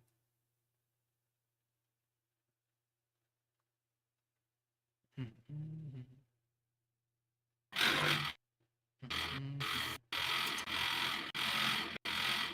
me a second. I will get it. Wait. What part of him are we talking about? Yeah. So we've been calling them X or, and they go. But it's a slur. Slur. Yeah, It's they. the word slur. Yeah, thank you. Slur. Yeah, I Yeah. forgot what it was, but I heard it when I first watched, and I went, "There's no fucking way that's their name." No, it's like X, like the everything app. They got everything on there. Yeah, so we have this guy who is killing people and leaving an X on the wall. I thought these were good episodes of Sakamoto did. I do not understand people who think this show looks bad or that its action's not good or that. Oh, so that it's the issue of in the past like 2 years, manga reading has become like a thing people do. I think it's when like with like the Viz website coming up, a lot more people have started like reading stuff. Yeah. So a lot of people are going, "Oh, this doesn't look exactly the same as it did in the manga," because shot for shot it won't. When they can spend all the time working on the time they spend on a single panel, they need to spend a lot. They need to get a lot more pictures out generally for a full episode. But yes, that single shot won't look as perfectly detailed as that panel. That's just what it's going to also look. It's a different art style. I haven't read the manga. I don't know if the manga looks incredible, and that's the reason why people are a little harsh on this. It probably does. A lot of stuff in Shonen Jump now looks insane. But I mean, I think the action looks good. It looks clean in these 2 episodes that we get it in. I like these 2 new characters. Yeah. I'm excited about the progression of where we're going with this story. I really like the idea of throwing out the window that they have to hide this from his family. I think that's very nice. It kind of removes that early stage pressure. I don't know what the fuck we're doing with this Sakamoto loses weight and becomes a badass, because it just kind of happens. Cool, I guess. I thought there would be more of an explanation, or it would be a gimmick, like he reverts back to being younger gimmick, like a certain other Hitman manga. It's not. He just loses weight. Because as Mason informed me by him looking it up, Sakamoto's like 27. That's crazy. He's literally That's my age. crazy. But I like Sakamoto Days. I don't think it's anything to like. I don't think it's absolutely groundbreaking, but I think it's solid. I think it's real solid. Just a It's good. solid shonen. It's just John Wick anime. That's it. I had a lot of fun with Boiled. I think Boiled is really fun. Yeah. Yeah. Is it a trope that I've seen like a million times? Yeah. That like him forgetting and being mad about it. Yeah. But like they play it really well. Do I Pro love. CD and Matt Mercer kill it? Absolutely. Yes. Yeah, I get that. They absolutely killed the way they play these two characters. You're still Um, muted, John. I Okay, know. you're good. No, not. Do the whole thing I do. It's so good. It's fun. Sakamoto Machine Go Burr. I listen. This is like of like the big Shonen Jump shows. Like we've gotten a ton of them recently that we've had in the podcast too. You know, like Don to Yeah. Don and all the other ones. Like this is just a very solid one. It's not blowing us away with anything, but it's really good. It has its funny moments. It's got its good action. Not great, good action. It's quirky. It's unique. The characters are really what's carrying this show for me. But I think it's That's really good. so good. I just really stand good. by. This feels like this feels the most Shonen Jump of most Shonen Jump things I've gotten a taste of, like in a while. Like this is like 90s, early 2000s Shonen Jump, like quality stuff. Like just the It's tropes it one of hits. Isn't it like also one of the like the longer running like manga it's- serializing manga? It's up there. in- It's actually not. I think Witch Watch is further. Which watch is still. Yeah, not number one, but like up there. So, I think it's oh no, top Witch five, no, right? so Witch Watch is actually has less chapters. So it is. Oh, so really? Sakamoto, Witch Watch started yeah, like, just barely. 20 before Blue So Dog. let me see what has more than Or it 30-ish right before. now. I thought there was something else. Maybe not. Maybe I was wrong. Roboco technically has more. One Piece. One Obviously. Piece, yeah, but that's. I thought there was a. I guess We don't count that. We don't I count guess that. Mission Family had more right before it ended. Yeah, Yes. but Sakamoto still is going. Yeah. So I- it has potential. To I hit have no more. idea where it is in its track record. Of like how close it is to ending or anything. But yeah, it I is. haven't heard anything about it ending anytime soon. So Yeah, I'm trying to think real quick. I'm trying to think of anything else that just recently ended in Jump that would have been close to it. Because what it was, Mission Family just ended, and was there another one that just ended? Undead Unluck. Right, which I think Undead Unluck had more, right? 239. Yes. How much So then is it? yes, because Sakamoto's at 201 right now. Yeah. Let me check what Mission Family was at. I think it was, like- 258. Yeah. I'm currently looking at these. It's how I know these numbers this quickly. There you go. No, I do not have these numbers memorized. That would be weird. Michael's cheating.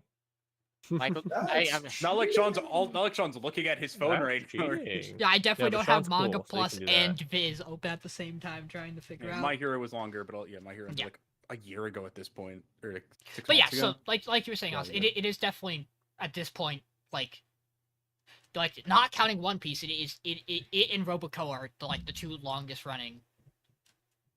and like it also just has a lot of like Assassin of the Week potential with the, your occasional storyline to throw in there. So it definitely just has the potential just to last Drag a on. long while if they really wanted to, without any like hint of like having a real resolution. People would definitely be fine with that. I'm gonna go check something quick because I didn't think about this until right now. Also, you're a big fan of mangas that drag on without any progress in the plot, right? I know how much you love a certain show. Is this also? We're not in the other servers, so we can talk about it. This is But I this don't want to. this is this author's first work. Is we're that right? we're getting the MTR, I believe. Like it's getting animated. If it hasn't already. Alright, That's the the best. season. That's the season. Michael, This Wait, season. it's the Michael, next do season. you know is this their first work? I think so, right? Top of my head, no idea. I'm not seeing anything else for them. Top of my head, thinking, no fucking clue. But- But Do we have more in-depth comments about Sakamoto Days we want to talk about? I do want to say, like, legitimately, I think Alexa Bliss kills it in this role for someone who's coming from like not your traditional background into voice acting. She does a really good job. And if you've heard her talk outside of this, it's very different. This is the first non-one shot they've done. Okay. Thank you, Michael. It was it was one of their. So they'd made 3 one-shots, and Sakamoto Days was the one that was able to then get turned into a full story. Let's go. Nice. It's good though. I like my Sakamoto Days. I'm excited to see what the plot turns into. Because honestly, it's super green to me. So This could go fucking anywhere. It's got lots of time to kind of spin its to wheels. cook. We still have say? not seen in the show the man with the deer head, so I'm curious as to where we're going. Or the dude with the gun. The sniper. Which one? Correct. I do know the sniper has been animated because that was one of the big comparison shots from like panel to manga shot. Mm. It's not a shot we've gotten yet, but I know it happens because I saw that on Neat. on Reddit r/Sakamoto Days popped up. People were like, "Grr, it looks so bad," and I'm like, "No, it just is different." You're spoiled. People are just spoiled by like Mappa and Ufotable, and they think that like every show needs to have that level of like visual flair on every fucking frame. No, see, Not that's the every- thing. No, the problem is they watch Even Blue Lock and Ufotable they're can't off turn, time and can't they're turn some of these scared. things into correct thing. If Ufotable animated Blue Lock, if I'm gonna read Blue Lock.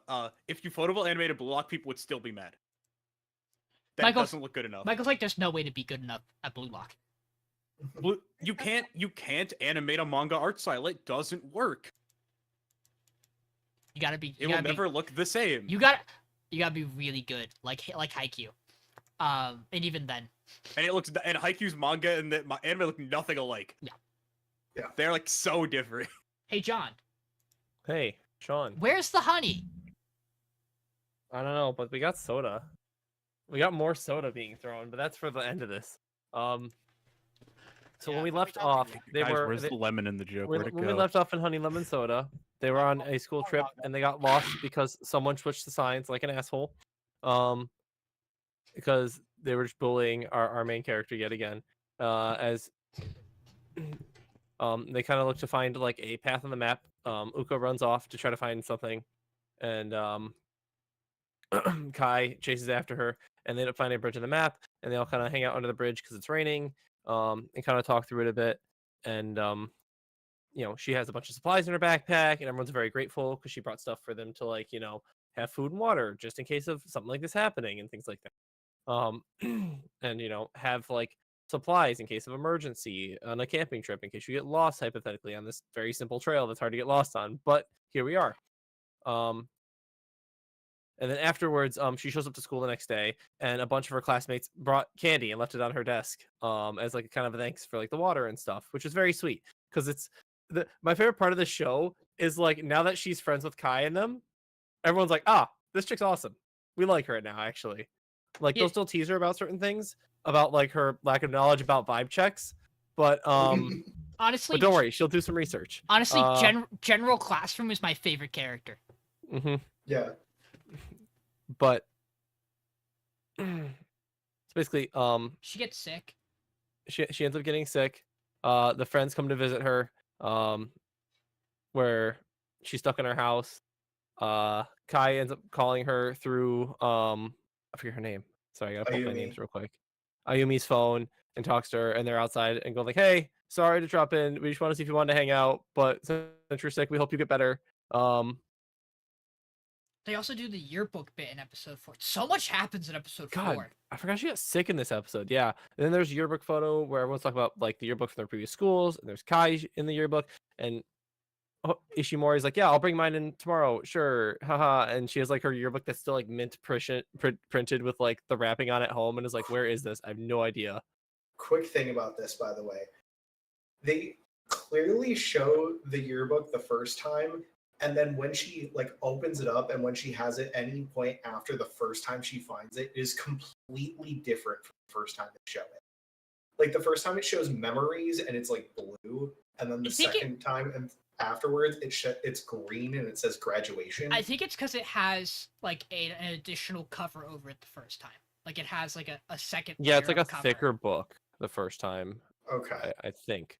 I 'Cause think Sean's right on that. some yearbooks have like a cover. Yeah. No, yeah, no. It has a cover because it shows her pull it out. I'm like kind of scrolling through Okay. right now. 'Cause Yeah. that's how I do my recaps. But so it's literally still in the cover because she didn't look at it. And she looks at her own picture and goes, "Oh, I guess it's like a totally normal picture in the yearbook. You know, like most kids." Because of her traumatic past, she goes to show it to her classmates who she's trying to be more like friendly with that aren't in her friend group, and she ends up running away. To which Kai finds her on the roof, gets the yearbook, and goes, "It's totally normal. What are you embarrassed about, you idiot?" Like, she's like, "You look like a little like guardian spirit, basically." Um, And to then which she goes back this, to the classroom. Yep. Someone comes out and pulls the girl aside who tricked the sign, who they forced to apologize. Um, and then she gets sick at the end of the episode. That's right. but also at some She point, also- And at some also- point in this episode, yeah, there's we more. learned Kai had an ex-girlfriend. Yes. Who also goes to the school. But also during that bit after she after the guy forces the girl to apologize for switching the side, the entire bit afterwards is him just going, "But like, you'd be better off without Kai, right? Like, he's actually Yeah. fucking your whole life up." Like, Yeah. He's actually Which getting is more so bullied, and fucking she's weird. like, Isn't it weird that he what? did it that hottie and that do you even have a chance? Does he care?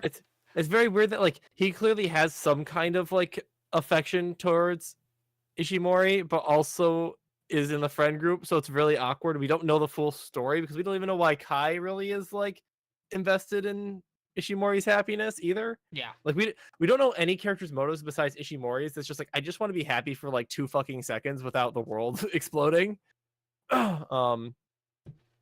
And so we learn about this ex-girlfriend thing, and that goes on for a little bit. Then we get into the next episode Well, where the actual end of the episode is she drops her phone.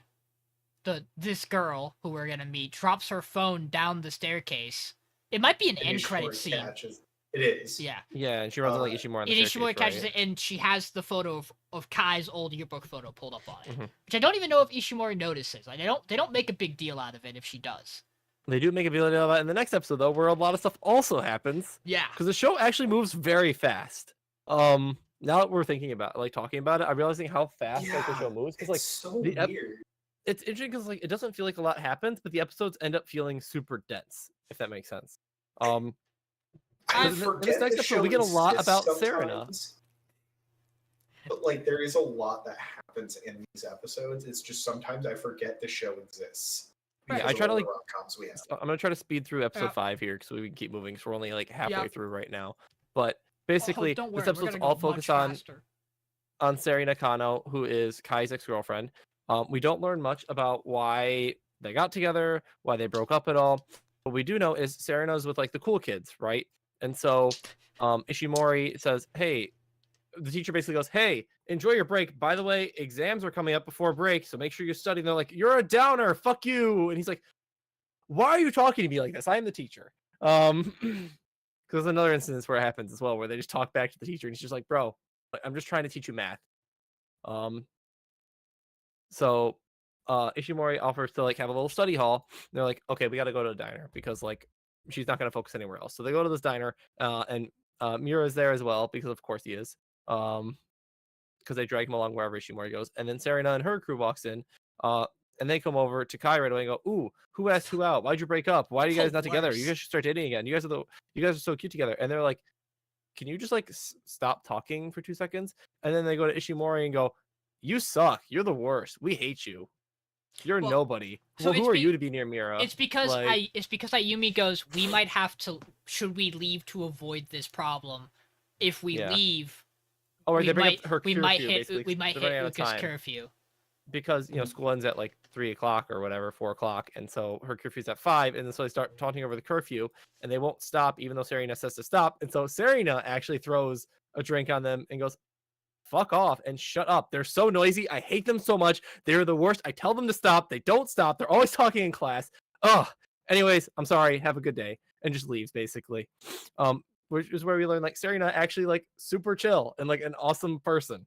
And you have Ayumi and is it Seto, who are both like, "Man, she's still the same person. That's good to see." The next day the girls are like, "Hey, that was not cool. Why did you do that? We let you into our group." And she's like, "I don't remember being invited to anything. You kind of just roam around me."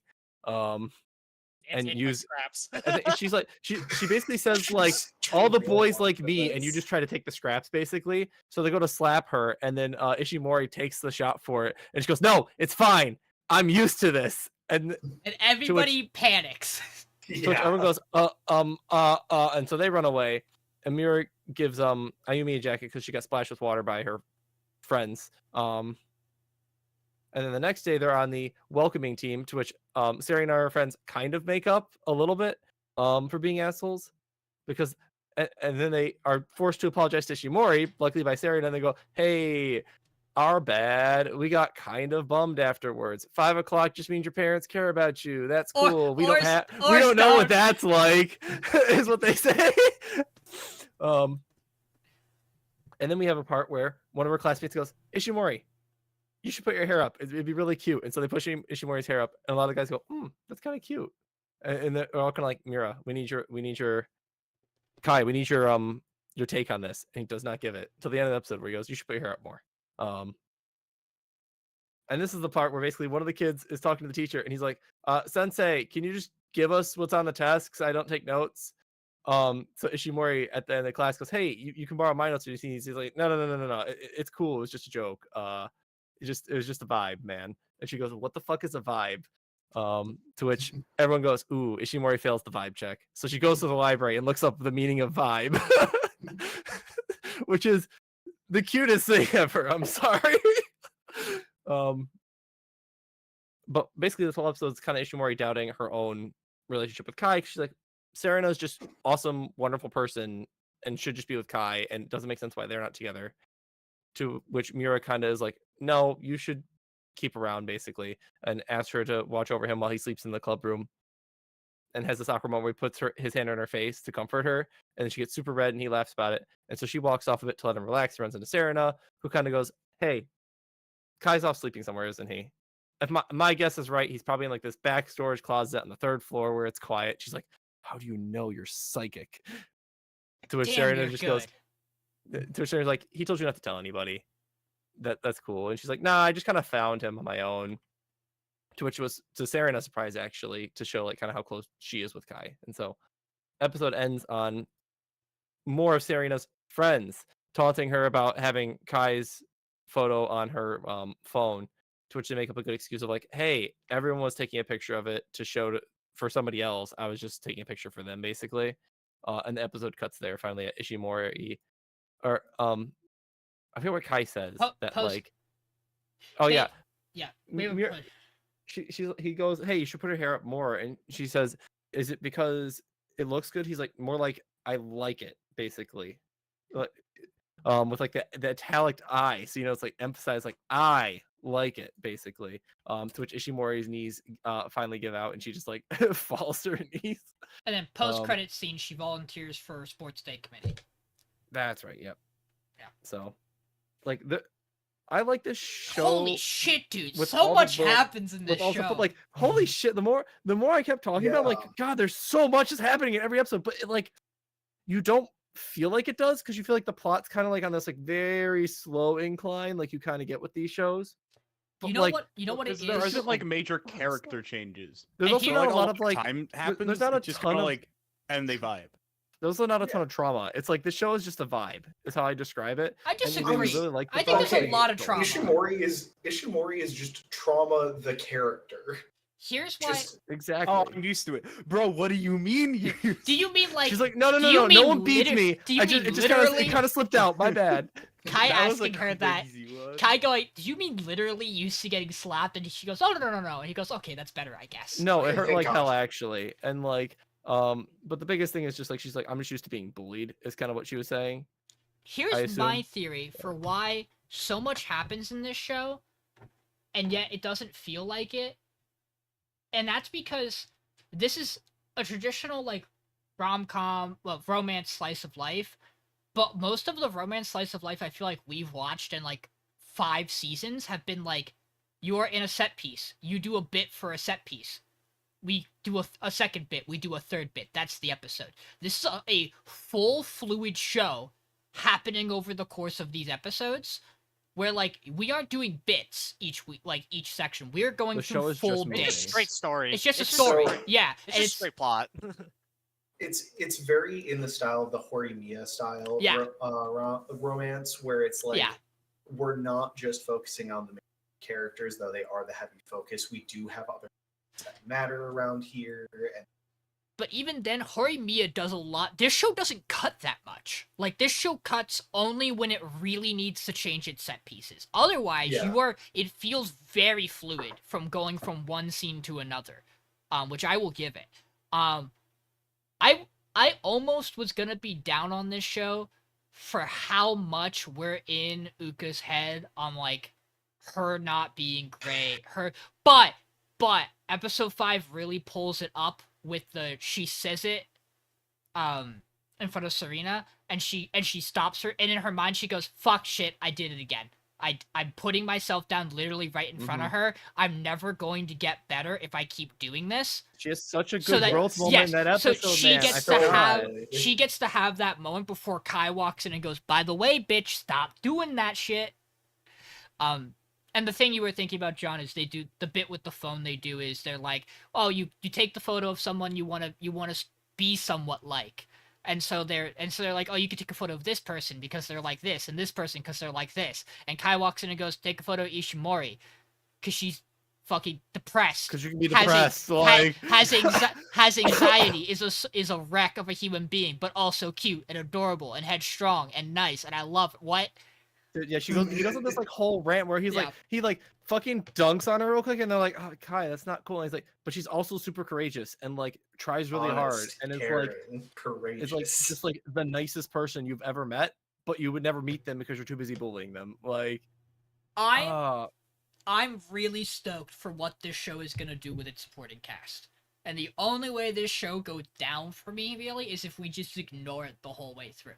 Because what they are setting up for basically every character in this cast, I'm, like, really amped to find out more about them. Like you said, right now, by episode 5, we've really just been focused on her, and it feels like we're ready to kind of start giving us more about the rest of the cast. And I'm amped for that. This show is surprising. It's very, very surprising to me in how good it's gotten from me, in my opinion. Obviously I have it above 2 of our other romances this season because I'm not as big of a fan of those 2. We will talk about that later. what? You're not a big fan of I'm getting married to a girl in my class? No way. Whoa. I also personally think Honey Lemon Soda is better than Elf. But Lukewarm take. that's because I have some thoughts about Elf.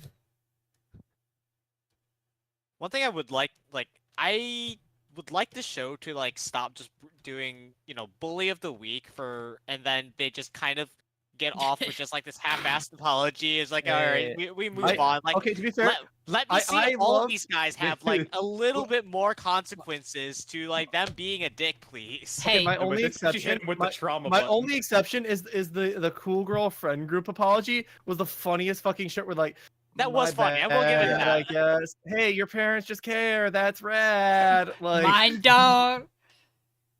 I don't give a fuck about me. Austin, if you want a manga where the bullies don't get away, you should go read Asura's Verdict. I listened to enough of those shitty manga dubs, and that's in like all of them, so it's fine.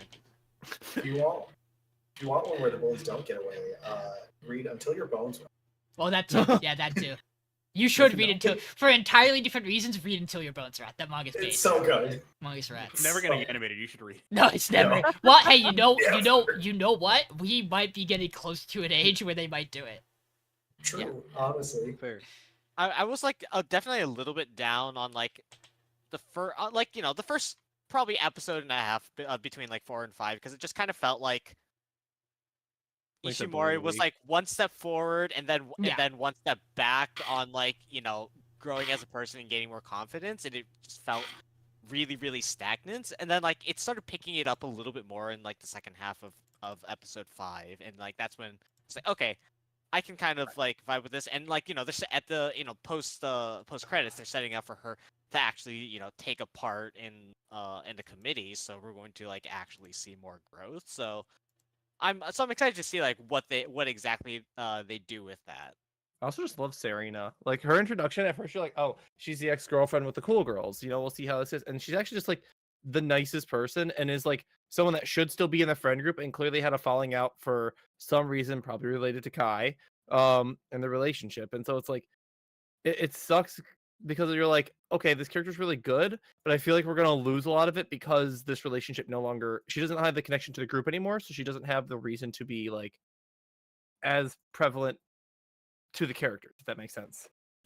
I feel like this show is kind of setting up this idea of like we're eventually gonna get Uka into a spot where she is comfortable, and then you have to deal with Kai because the implication here is almost that like Kai did this for Serena, and now they're apart, right?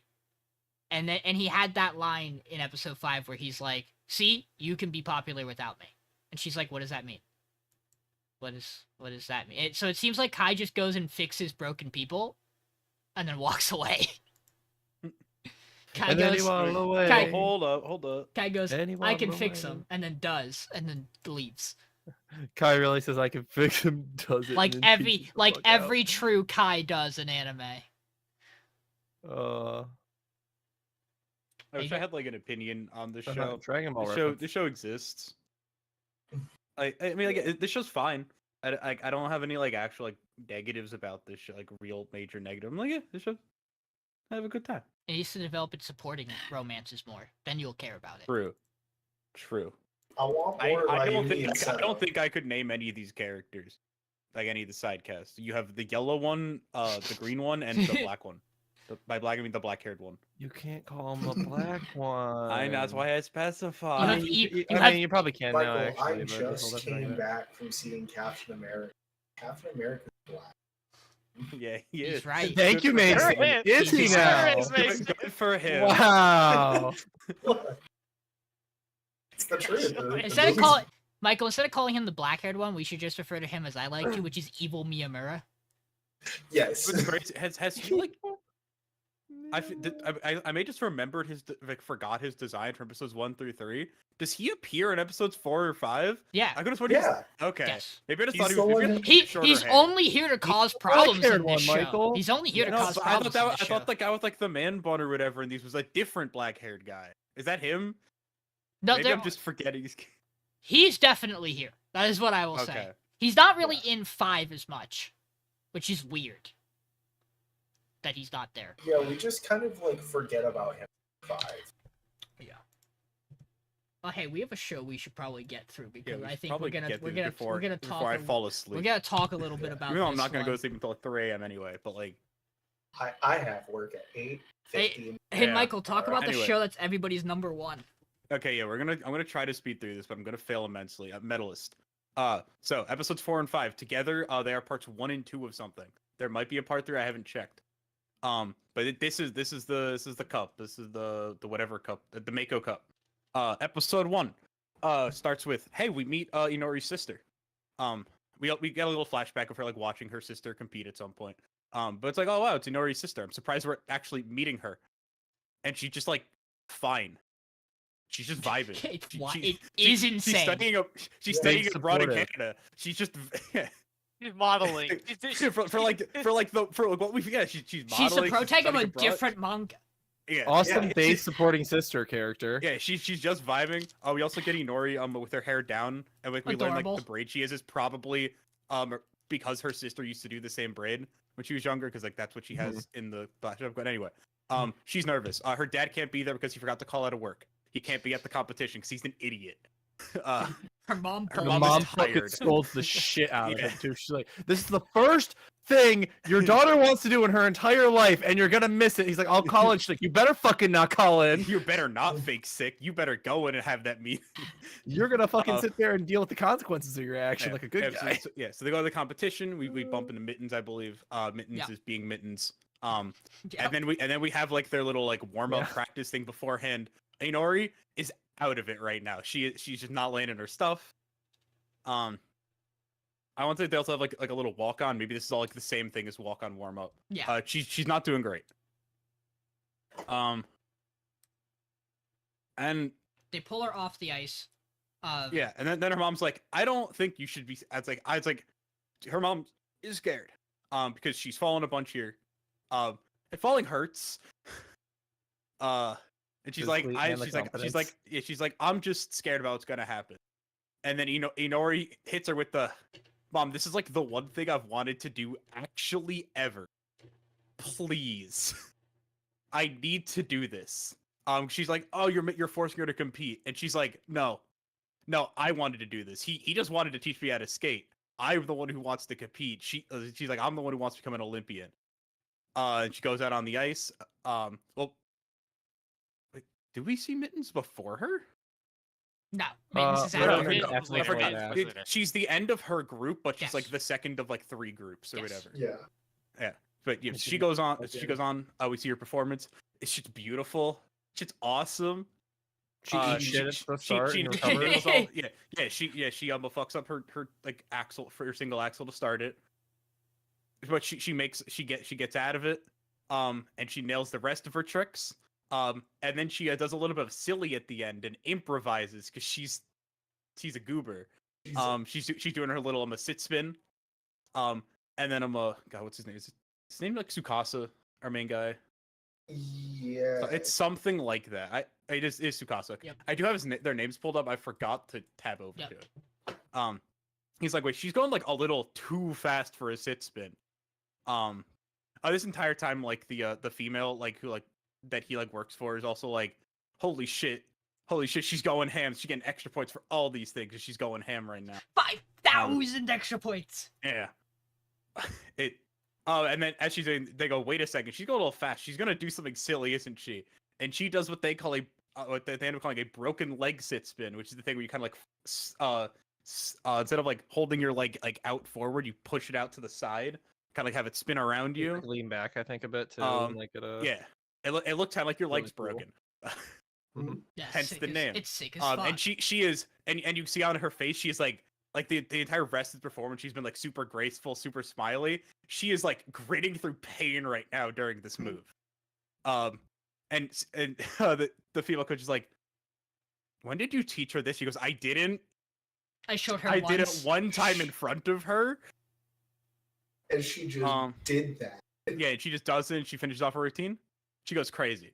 She gets a score of her mom, 12 point. it's like a 12.77. Keep that in mind.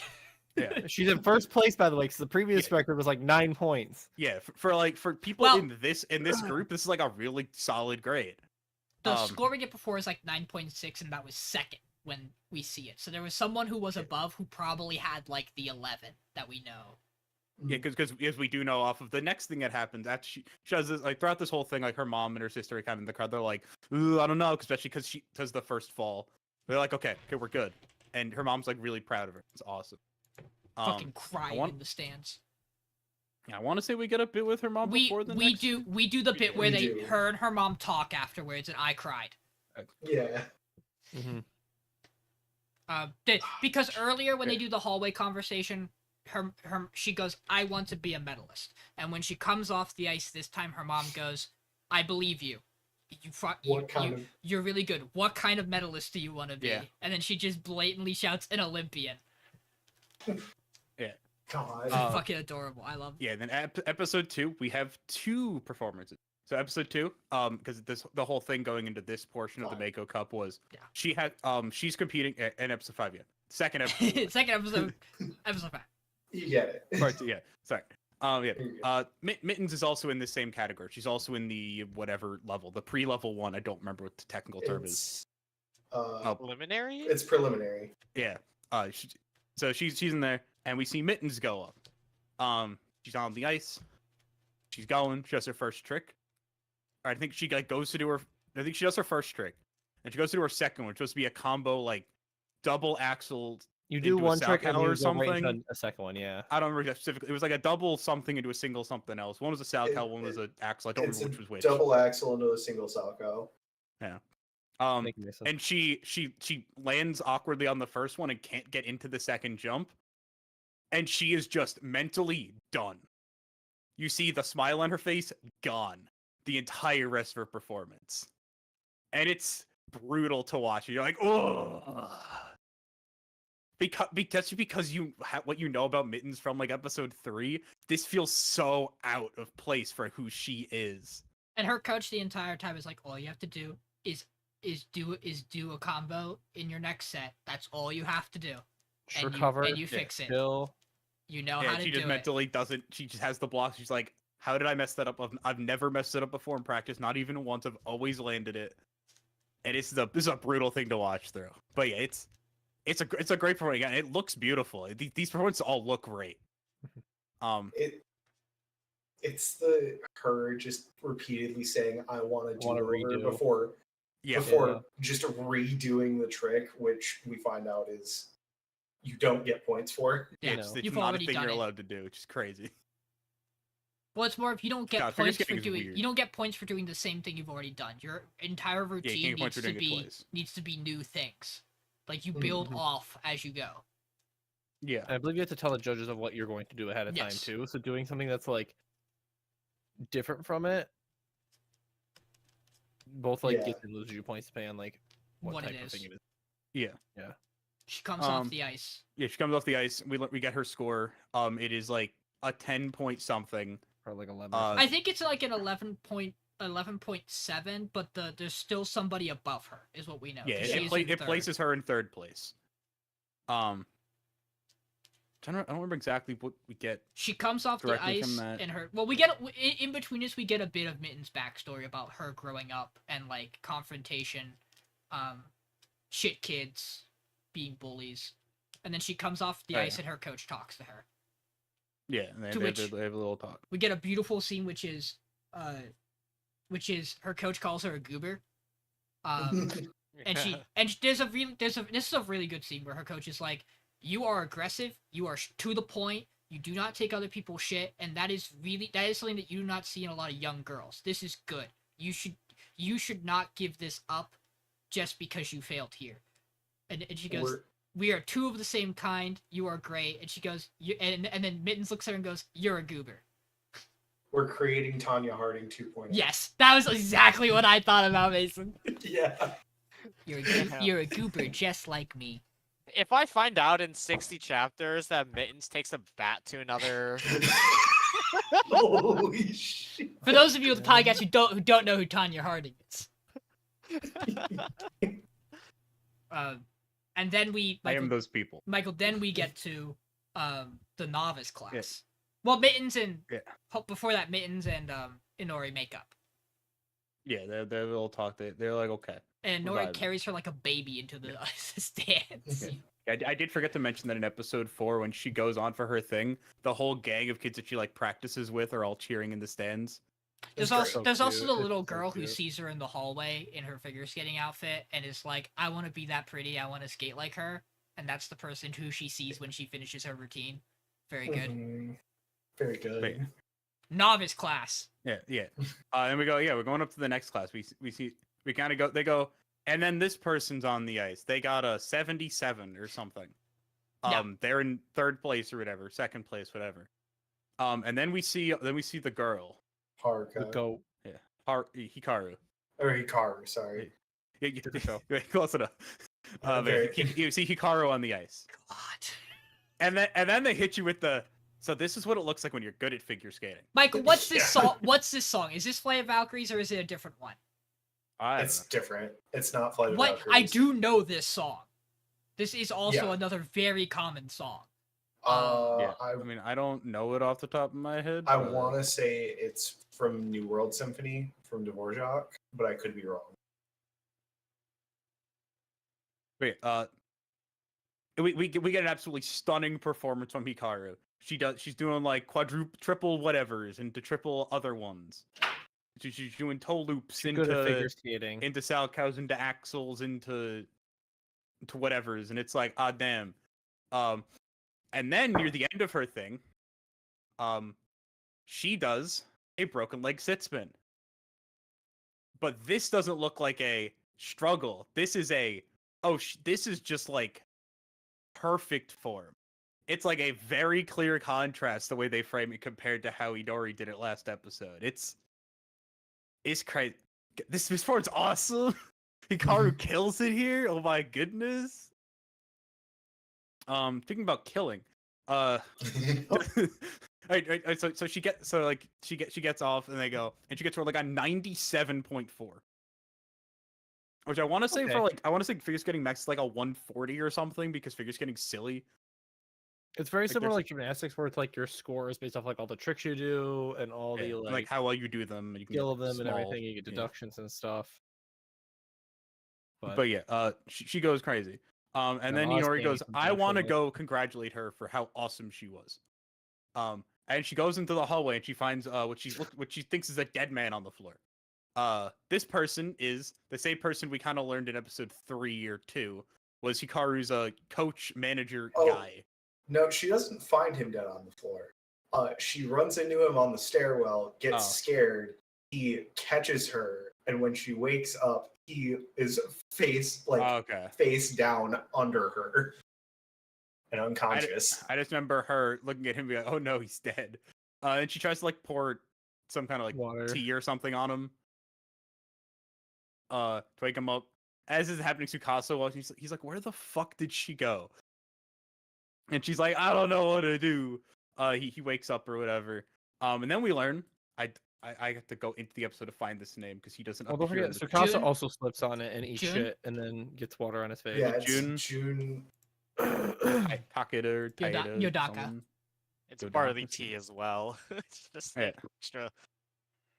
And there's one thing like we hear the name and we're like, oh, who's that? And we get an immediate thing. It's like, he is like an The guy. Olympian. He's like the guy. Olympic silver medalist. Yeah, Yeah. he's Oh him. no, not him. It's the other kid's, the asshole kid's dad is the silver medalist. That's who it is. June This is a Olympic athlete, right? he's. I think he won the national championships as Yeah, well, or June the gold world medal. championships. It's like June was And- the gold medalist and like her like choreographer, like the Well, yeah. So- choreographer on paper was like the silver medalist or something Yeah. like that. Yeah, we learned June's. He's like a him. That's where we learned like, oh, the team behind Hikaru is like stacked. This team is crazy. Yeah, And also Tsukasa has some amount of a background with him because they probably performed in like some of the same shows because they're like vaguely the same age. Mhm. Competition, but yeah. And that's where episode 5 ends. You see, like I failed immensely at trying to be concise with that. June also tells Inori to just quit because she's too old and she won't ever She'll make never it. catch Hikaru. She'll never catch up to Hikaru. And Tsukasa goes, fuck you, what the fuck are you talking about? You're an Olympian. You shouldn't tell kids that. What the fuck is wrong with you? To which June's I'm response, gonna make this Yeah. I'm Well- gonna make this kid an Olympian. and then June's response is, if you think that she can beat Hikaru, you're saying that you can beat me. And Tsukasa goes, yeah, I guess I am. Fuck you. Bet. No, bitch. but I mean, I guess I am now. So Or also besides bet. if what I am seeing correctly, the insert song for episode 5 that's listed, which I assume is her performance song, is Dance Macabre. That's what it is. Op yeah. 40. uh, God, Macabre so- Opus 40. These two, I gave both of these I individually rank my I score each individual episode as I watch. Like on my own personally, I don't do it on like Mal. I gave both these episodes fucking 10s. These two episodes are incredible for like very different reasons each individually. The emotional beats in episode 4 are fucking fantastic. The skating just looks good in both. Her performance in episode 5 is so well done. She hits the ice and you're there. There's no taking you away from her performance. The way they capture how different her choreography is from anyone you saw in the preliminaries is insane. Like it's perfect, dude. I almost can't imagine what, like, I know this is an award-winning manga. What the fuck does this? How do you do this without the music? That's insane. I watched this with Cody, and I literally said after it was done, I was just like, I can only imagine being someone who read the manga for this, got to this point in the manga, and went, holy fuck, I need this to be animated. Like how we did with fucking JJK. Like, I just can't imagine not have. This is one of the things Michael and I talk about certain manga, not having music when music is a part of what your manga is like. Obviously, choreography and like the actual routine and the moves are very important, probably more so than the actual song. But you're doing a performance to a song. The song does matter. I'm sure the manga tells you what it is, but like, I can't comprehend how you have the manga performance for this and then you adapt it this well. Or maybe you even just animate it in a way that elevates it, because I don't know. That's fucking insane. I have so many things I want to say about this show, but it's fucking incredible, and that's all you need to know. By Scratch. By Scratch, fucking. Hand. Oh my. Her God. sister's phenomenal. Was not expecting that. I thought her fucking family was in shambles, divorced, and her sister lived halfway across the world crippled. What did you want from me? I don't Her know. dad might be dead. That's It made his me own so fault. happy that we saw her dad. And I was, Yeah. like, And it's It's also like, the way, oh, yeah. the way they introduce her sister. It's like her waking up from like a little dream nap, and she's like, "Oh yeah, I forgot you were here." It's like, yeah, like I got you got back from Canada yesterday. It's like, oh, yeah, she just hasn't been here. I You're also, like, bro, her sister's Canadian? No way. I can't express how much, by the way, I adore that Inori gets off the ice. And the way her adult male coach celebrates with her is a fist bump. That's all it is. There's nothing weird or like super touchy-feely. Like, he gets there, fist bumps. That's their celebration. That's all they need. Like, You're touchy-feely my heart. what? Yeah, but you know what I mean, right? Like, this is I know. I an, understand. Very- an appropriate right depiction of a mentor-child relationship not being weird. Also, her holding the things on his jacket, her wormies. That's her little like. It's adorable every single time. Because it reminds her of the worms that she used to dig through to Yeah. get to get access to skating. It's so fucking cute, man. Dude, I just want this bean to succeed at everything she does in life, and if that's figure skating, then so be it. She's gonna damn well succeed at every little bit of figure skating she wants to do. John, last time we talked about like what to expect from this performance in terms of going out there and like having a score and what it looks how like. good is she going to Yeah. do? It was perfect because it's Yeah. like, yes, she did really well for her grouping. And they mentioned they start scoring the moment they step out on the ice. The first time, not even before choreography even starts. Her score is good. It is good even for her section. But think about how much she lost because she fucking beefed every practice maneuver she did.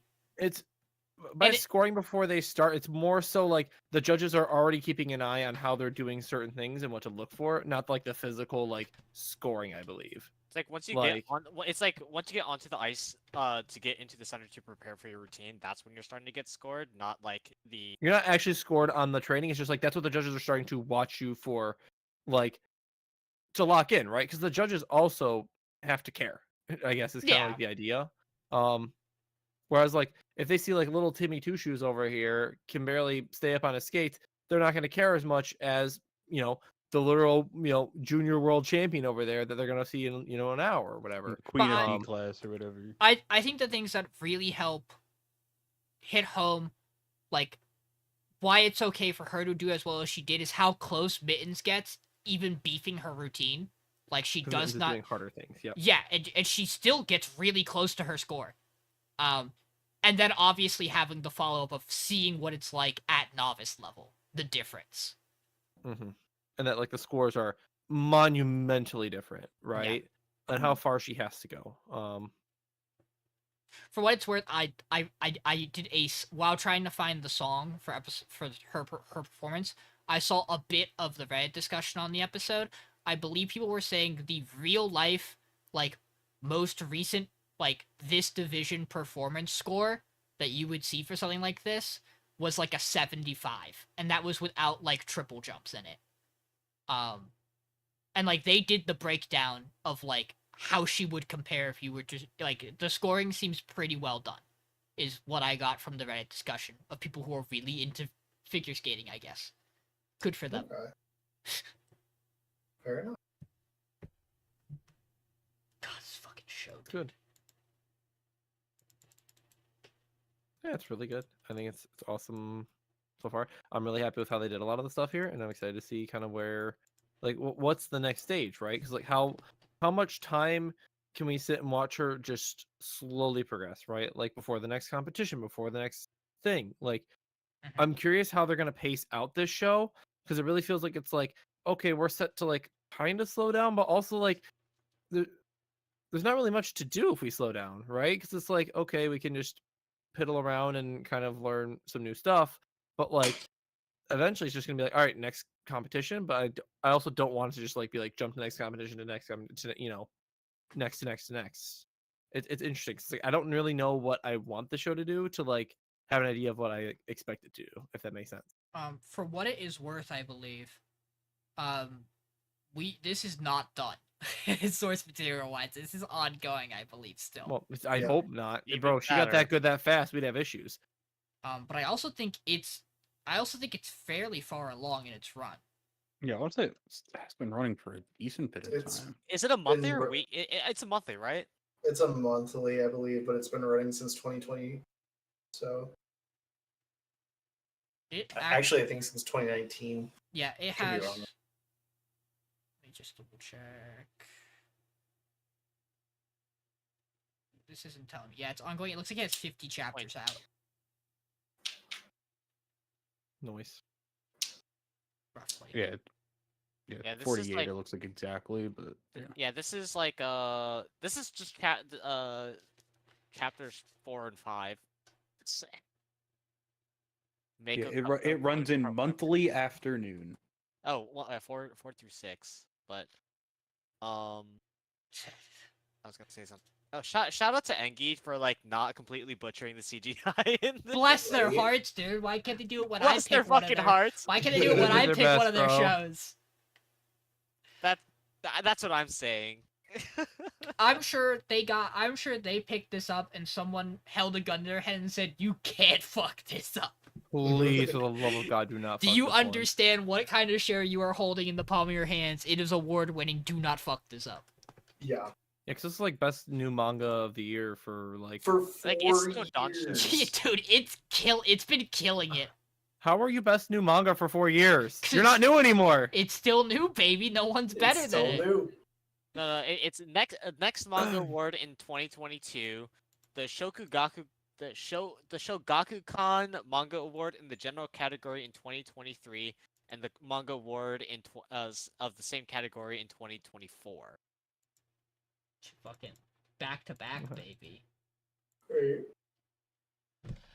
Oh, It's definitely one that like I'd be interested in reading after we're all done. oh, for sure. Yeah. fucking Oh, for sure. Yeah, If I can find it somewhere, right? Yeah, to put That's it always the concisely, struggle, Shit's Peak. I'm just gonna go read it on fucking MangaDex.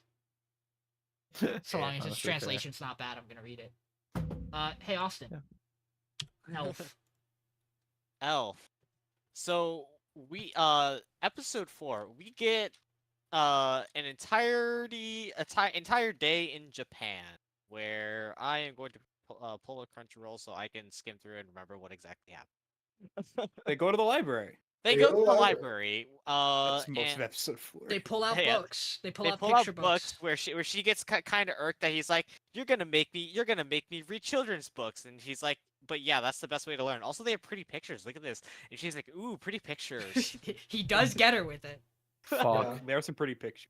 She's like, shit, you got me with that one, brother. And then they meet the librarian who Yeah, He they meet the knows. librarian who's like absolutely fucking like Adorable.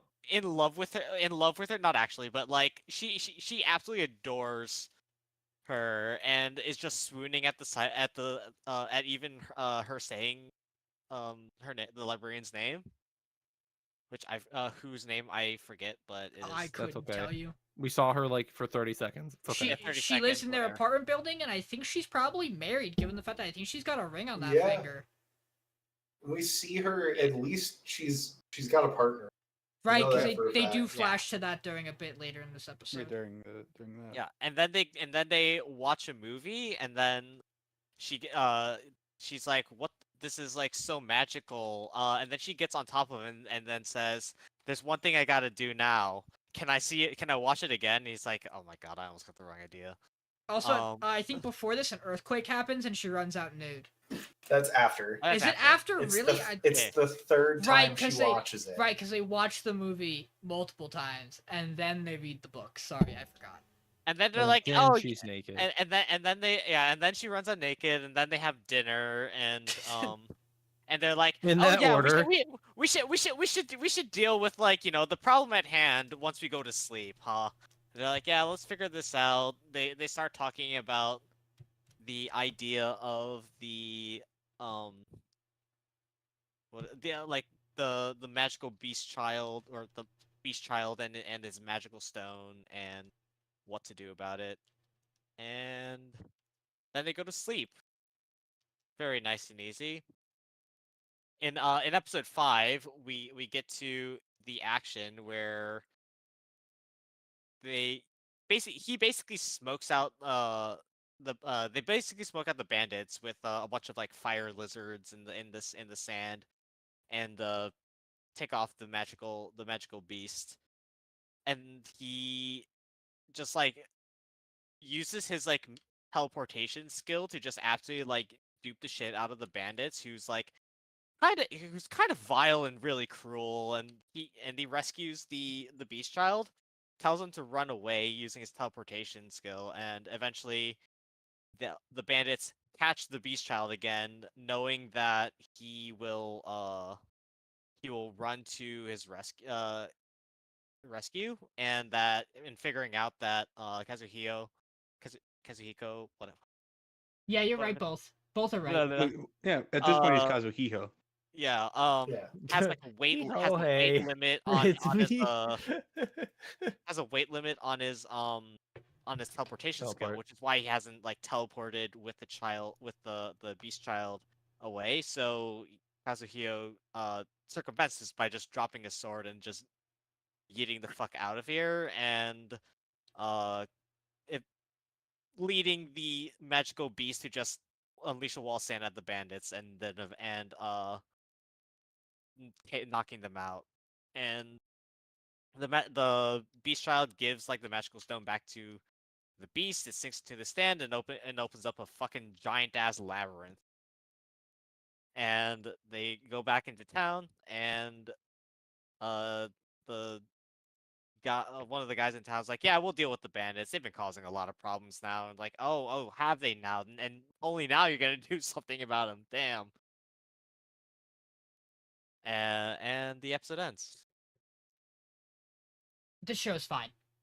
The show The is show's absolutely entirely just fine. fine. It is I think this okay. show's really cute at times. Like I think it does. I- I like our main characters. I like some of the things the show does. There's other things that do irk me, like everybody else with it. But I think right now what it's doing is, like you said, it's fine. It's still building its world and stuff. It's still introducing more characters and stuff. Our main character is not super overpowered. His skill is just he's like, I'm just good at running away. I can just kind of create mirages and stuff. So- He just admits he's like, man, I'm shit at fighting. I'm just like, Mhm. I just trained to be fucking agile and I'm not just get moving, hit. bro. I will say, Pardon I me. do really. The thing I really enjoy about this show is the fact that the main character is just Cypher from X-Men. Yeah. He just learns languages. That's all he does. It's great. I really like his whole thing. The problem is I like this show separately. If you separate this into two different shows, I like both of them a lot.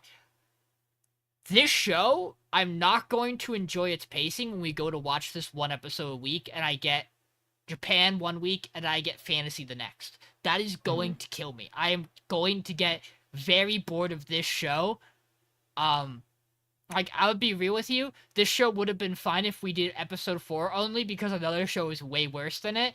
And then episode 5 this week was pretty good, so it probably would have been fine anyway here. I don't know about like, for me going the next week, this is my next weekest show. Because, like, everything I want out of this show, I could get from another show. So I legitimately think ZENSHU's a better fantasy, even though it is doing completely separate things. Because the stuff in the fantasy side of it, I think is fine. I'm not immensely interested in the things they're setting up with these stones, because everything just feels very simple.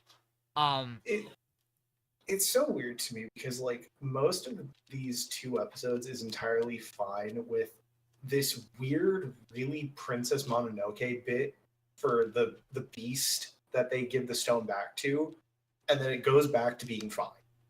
Yeah. Like that one bit is so solid and really like emotionally moving, and then the rest of the episodes are just like, oh yeah, it's an elf in Japan. That's it. But like And the Elf in fantasy. Japan stuff is good too. It's just that like I don't know if Yeah. I want both in the same show. But imagine it's like an Also- index railgun thing where it's like actually they're just running 2 parallel shows at the same time. They should. Where's our second show where it's like the opposite side of each one? There's a small hint here that we're gonna go. So there's a thing here that I think this is what's going to happen. There's a thing where they talk about going to take her to see her grandfather's house because it's like not as like city and it will be nice for her. And they cut about like he spent a lot of time there and like this was where he started getting into like where he started going into the other world was back when he was there. He might just be going into a game in his sleep. This might just be a video game. Because they have a fucking chat party thing. This is my other problem with this show. Is I think if you are a fantasy show, you have to fucking pick. You have to decide what your system is and how it is going to work. Are you a game? Are you just a regular fantasy? Or are you a fantasy where your main character and other people who are like them have access to game-like mechanics because they are not from the world innately? I don't think you get to do it all. That kills it for me. Fucking decide what you are. Are you a fantasy? Are you a video game? Are you a fantasy where the person has the powers like it was a video game? You can't be all three. That shit annoys me. It's weird. What do you mean regular elf inhabitants can join adventuring parties and chat via comms? What? Explain! Turns out this game or this fantasy world actually has Discord integration. Look, they're adorable. They're great.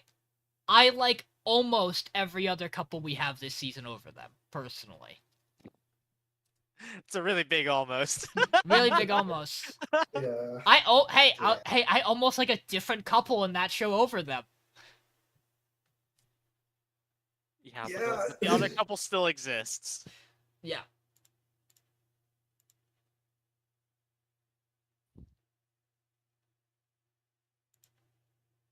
Any other thoughts? I just think the two of them are cute. They are cute. No That thought. is all. Head empty. I just think the two of them are cute. I like when they go to the library. It's adorable. I think I like her more. I think I want more of the. I really liked episode 4. I want more of her just exploring Japan. I want Elf in Japan learning Japanese. What I was gonna say is just it's a fine trashy romance that is just that. It's fine, and I would binge it in my free time. That is what this show is. Like it's one of those like, I got nothing else to watch. Let me check this show out kind of show. That's how I feel. I think what would like actually sell me like I've read the manga and I accepted that it is going to be we vote this off within the first like four episodes of podcast, but like what would actually like sell me more on the show is like if they took more from like aspects from or like they learn something in one and they apply to the other and it becomes like much more intermingled. It bothers me so much that episode 4 they go back and only at the end of episode 4 as they're literally about to go to bed just to go, hey, by the way, we should really talk about the fact we should probably get a plan going on. We really here, should huh? think about it.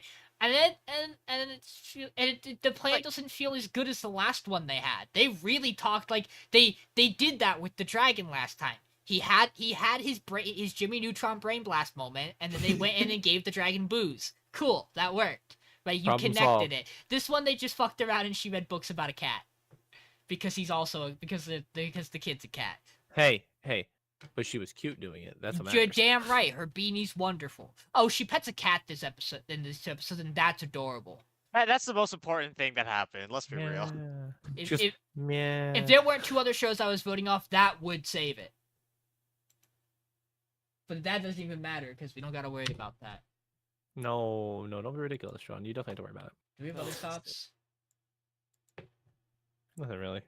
Show's fine, like we said. Mason, good luck going fast So- on this one. So Tasokare Hotel, episode 4. We get 2 girls from a kendo club. They died together because they were having an argument in their supply room. One of them hit a set of shelves that were metal, and it collapsed and killed both of them. And it didn't actually kill one of them; it killed the other one.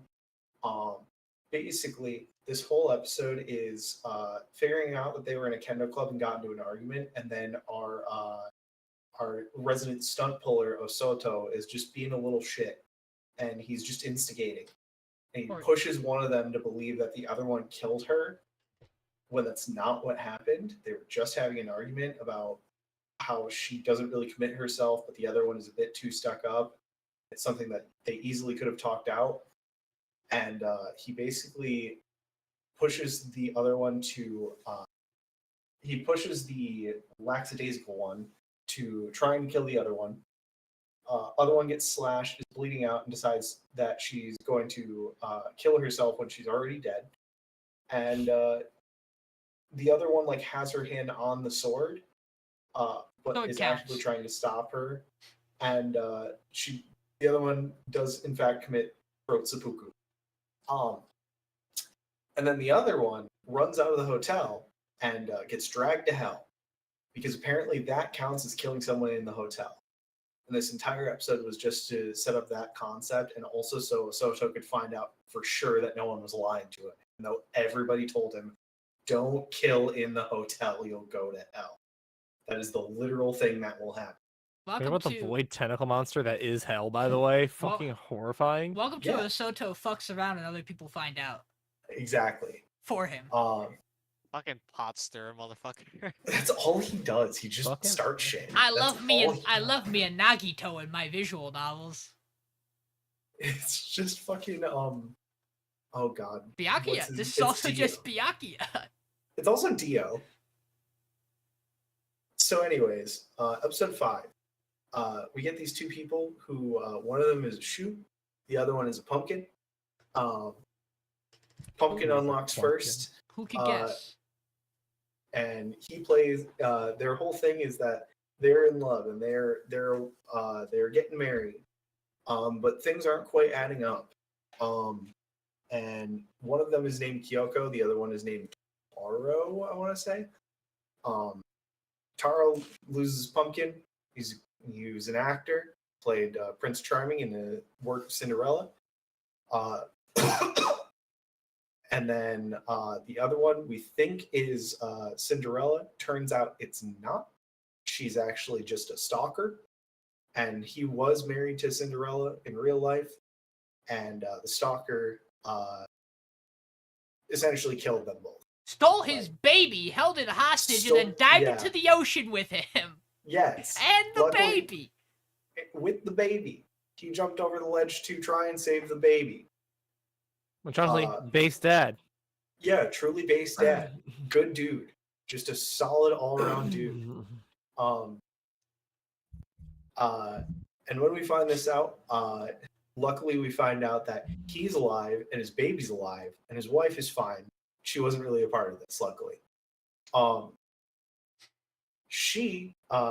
Kyoko, the crazy one, the crazy stalker, tries to kill him because Soto keeps prodding people, keeps doing it. Doesn't succeed. Ends up jumping over the ledge of the balcony and kills herself in the death world. Osoto goes, "You should traumatize this man." And she goes, "Good idea." Make sure he'll always remember you. Do it. That See always what works happens. with guys. And we don't know what happens. Yeah, because we have no way to know if he No. actually is gonna remember anything outside of the hotel. We do know that she gets dusted. Yes. Yeah. She gets snapped. Yeah, we learned that if you die in the hotel, you get Thanos. You die in real snapped. life. Yeah. Yes. Well, that too. Yes. And we also learned that there is a very small chance you might remember things if you leave when you leave the hotel, but we have no clarification Maybe. on how that works yet. Well, Yeah. the Or if it manager does work. the manager does confirm that it is a very small percentage chance that it happens. And that It's man like what, has one not in lied like to us yet. 50,000 or Yeah, it's something like 1 in that? 50,000. Mhm. I'm curious about She's like, I like those odds. this. Also, I'd like to say I think I did pretty well with cutting this one down. Yeah, you But did. also, Yeah. Good job. New um, record. this show very clearly visual novel. Yep. I love it. It's great. But also, I love the new I'm mechanic we s- get in episode 5. right? My brain just hears the persona music. It's The so good. don't, So- whenever they're going around Hey. like Lord and stuff.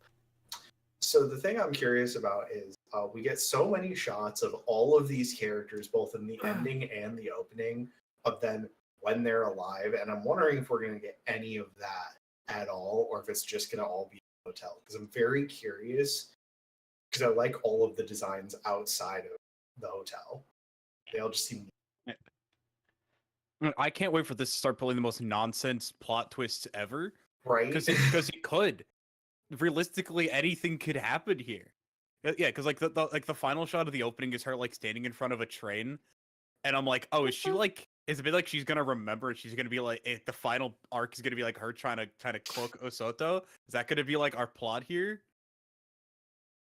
Reminder. Maybe That'd she's be someone else. sick. For all we know, Reminder. she could be someone else Otto is trying to kill. Yeah, I mean, she yeah. might be a victim. That's my we theory. don't know. That's my theory as to why, especially Yeah. she hates him so much. That and also he's a murderer, so a lot of disdain there. But We really do I- a I really shit love- job of containing this murderer inside this Yeah. hotel. We just let him fuck Like, around. I definitely did not speak to her either of them at all. he definitely has like Trust me. free reign when he Lying. really shouldn't have free reign.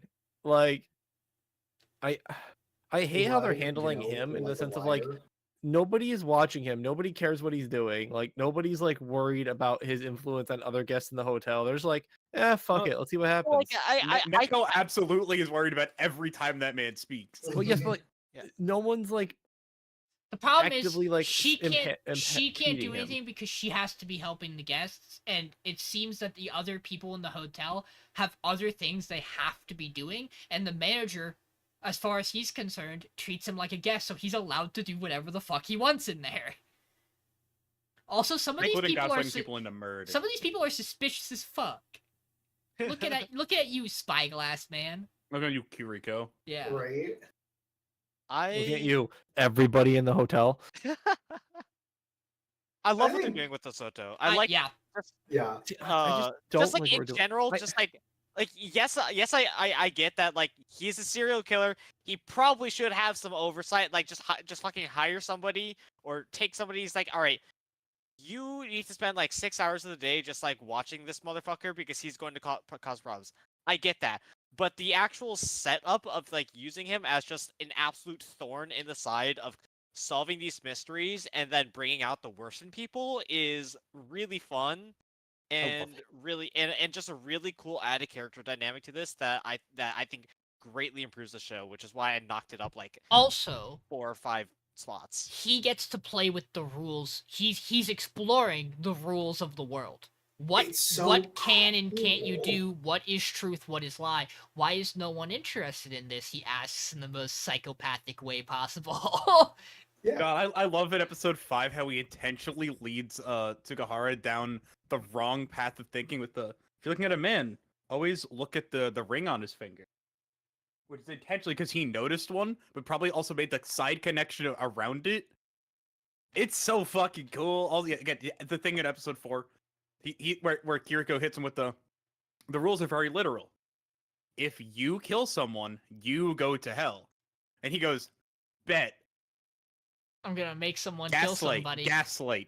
Well, to make somebody Gaslight, kill gatekeep, somebody girl else. boss. Do I go to jail because I convinced them, or is that their own doing? So therefore, I am safe. I also enjoyed that at the end of that episode. Damn, so that's the gates of hell. That's You what. definitely don't want that. Yeah, that's what Yeah. hell looks like. Crazy.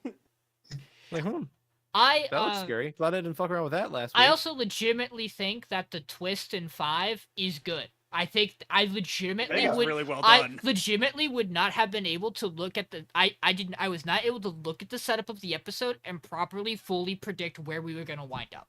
It just And it's you weren't gonna get. I wasn't going to jump to stalker with same name as his wife. You weren't Yeah. gonna. I thought having an affair with her, but like. I thought we were doing like a she is jealous of him because she thinks she is his wife. Or he's When- having an affair with somebody else, and then But, like, like the- she actually is his wife. Well, my whole thought was, yeah, he's having the affair with you. You just don't remember Yep. that he has a wife yet, and you're Yeah. both problems. And the answer is no. He's actually a good guy, and she's insane. It'd You be know, like that. like a sometime. stalker. Yeah. But once they finally start like unveiling it, you think back to all these small things that are popping up throughout the episode. You go, yeah, of course, this makes sense because she gets the name of who should have been his wife, who is the person who played Cinderella in that play or whatever. And then it goes, oh, No. that's not like they get a name, and and every other time someone gets a name, it immediately does the head reveal. And it doesn't. That we don't get one there. It's like Yep. that's not her That's name. obviously another woman. Yeah. That's a problem. There's a couple of That's things. Mr. Mouse that There's a we will couple. There's a address couple of later. things that obviously you can't do in the anime that the visual novel will do. Like you probably look at that. You probably have that fucking set list in your hands, and you see there's 2 Kyokos, right, or Kirikos, and you know, right? You like, oh, there's a second one here who is playing the role of the farmer's wife. You can't say that in the anime there because you give too much away, and it's not Yeah. a mystery then. But like you have that physically in front of you as a player because that's you piecing it together, right? So that you can do your little I present this. You are this person. He is the pumpkin. Also, He is the pumpkin not because it's a Cinderella story and the pumpkin ties to Cinderella, but because he is the farmer in the story and she is the slipper because of the fact that she wants to be Cinderella but she's not. That's really well done. I really like that visual imagery for the heads. That being Also, said, I think there are shows better than this. side note as well, it was very fun for me, and I think it was episode 5, watching them have a real actual clock puzzle in the anime for a second that they just kind of Yeah. gloss over. She puts the clock to midnight.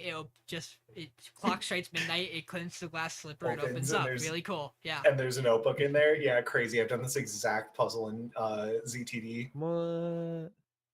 I've done this puzzle in every visual novel I've ever played. I Yeah, think. exactly. Any game that has puzzles, yeah, like Sklux. I did this in Silent Hill. I don't play these types of games very often, so I can't say I did it. At No, some I point, li- we'll I get you like- to play 999. I like the I don't play direction. fucking Danganronpa, bro. I like the direction this show is going. It's definitely not on my chopping block this week. Show's great. I see. I have it on the lowest, and my reasoning, like I said, is just like, as much as I like that he's being a thorn in the side, I feel like I he's get like you. having too much free reign to be a thorn in the side, right? And it's just like, it's very much like conflict.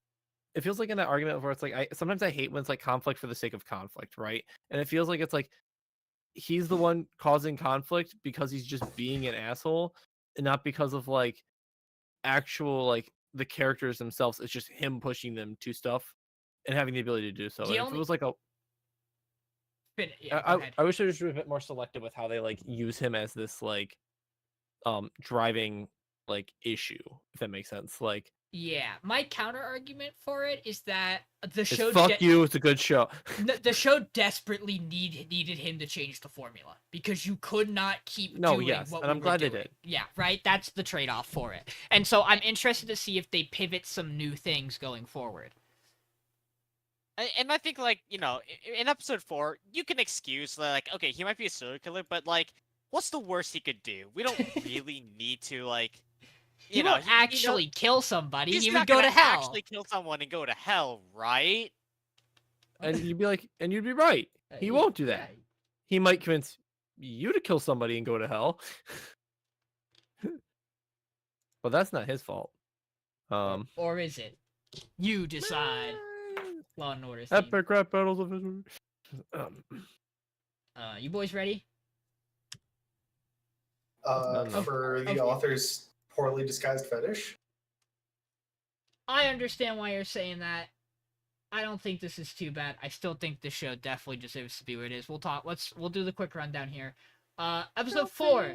Minami is joined by Haruka and Ayaka, and they all go shopping to get Minami her first real individual club of her own. She cannot afford it. The manager Yeah. the manager is like, I have a super special sale for you if you can hit this ball really far, and she does. And then she goes, I still can't afford it. Well, I can, but like it's all of my money. Let me think about it. And then her friend talks her into it because you know what? She likes golf and she should actually care about it. Also, it's exam week.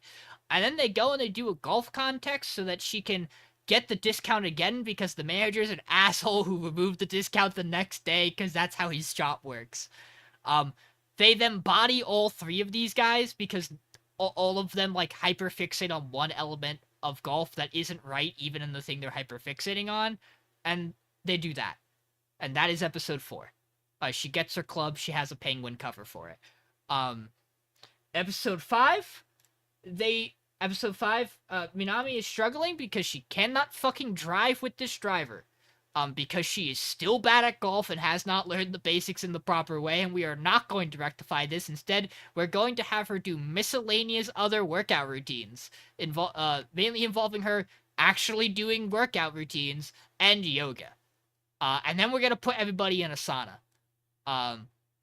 And that's that. That's the episode. It's just the girls doing girl things, having a good. It's just a workout routine. You know, and then she hits the 100-yard shot at the end. Yeah, she does. Yeah. As they get Yippee, ready to go golfing on a new course, and she oversleeps because she's fucking sore from working out all day. I completely do understand the critique of this episode 5 for being fan servicey. It is. I'm not gonna tell you it's not. I also think this could be significantly worse.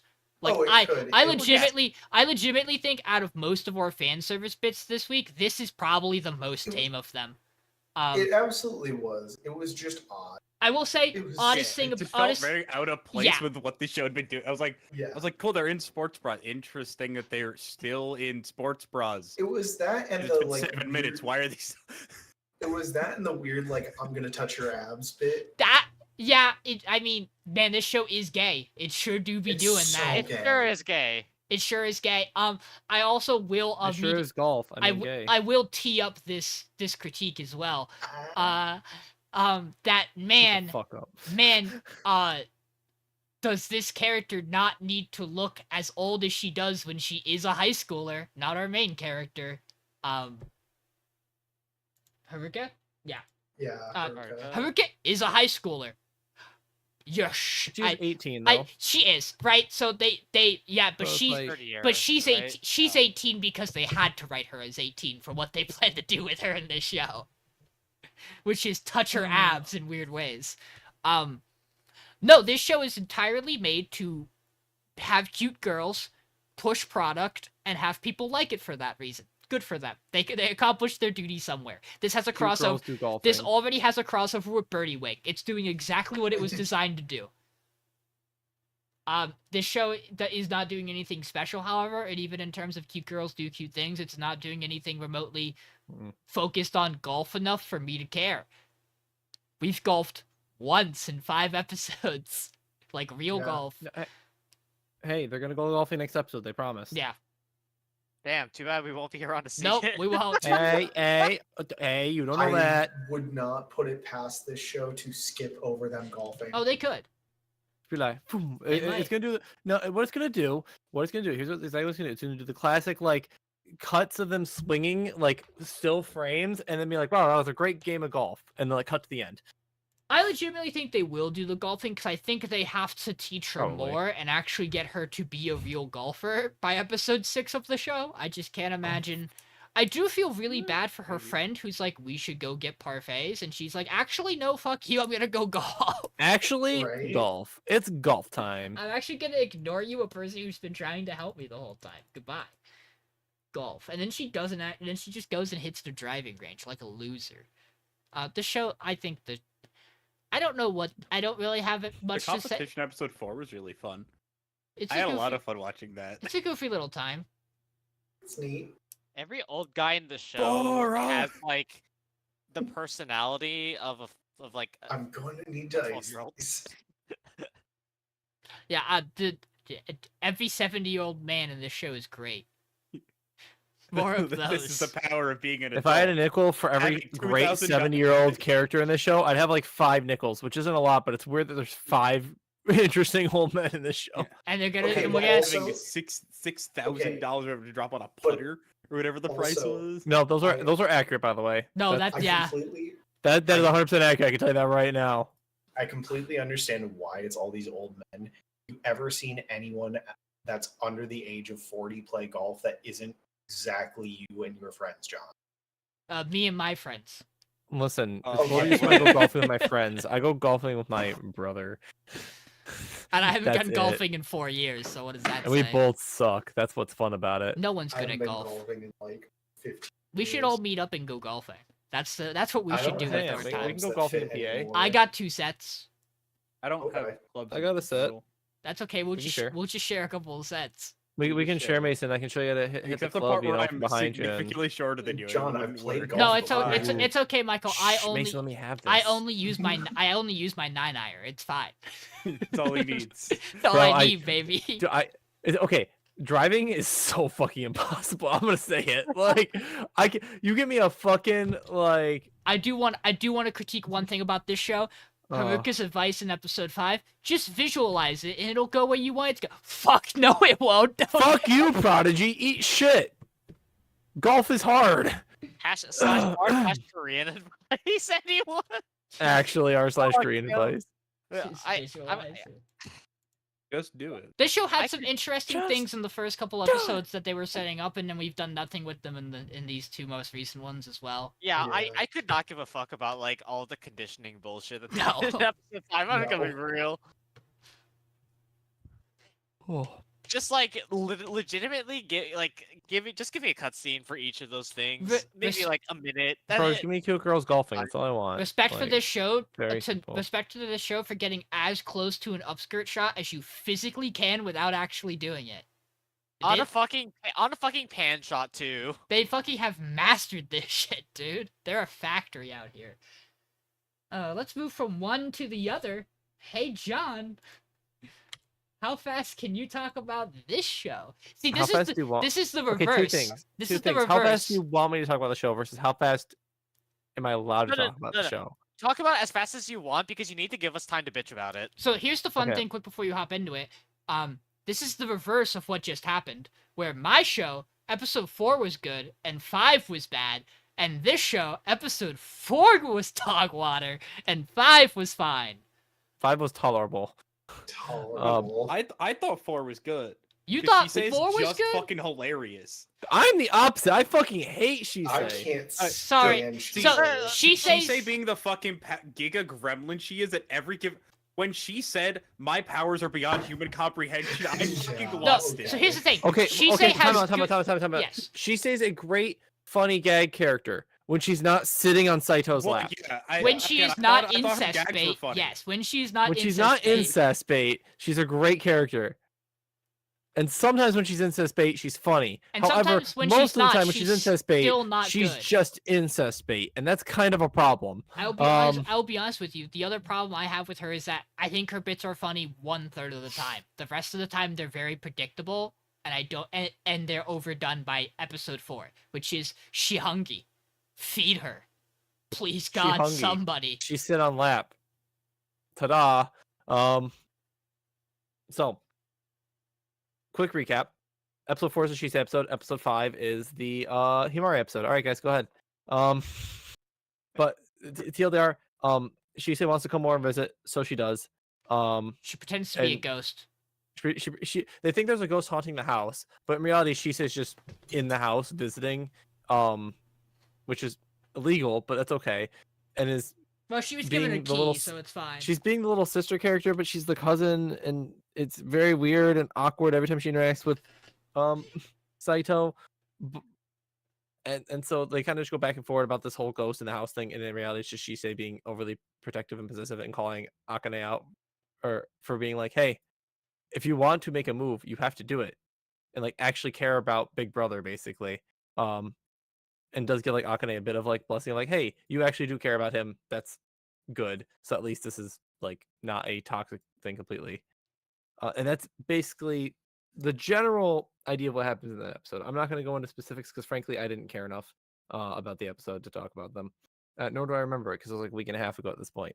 However, the other episode with Himari is Himari coming to Akane and saying like, hey, I have a crush on Saito. Can you help me learn more about him and try to do stuff about it? And she's like, yeah, I can totally do that, friend. I can definitely help you with this boy that I have no other interactions with and definitely am not marrying. Nope, definitely not.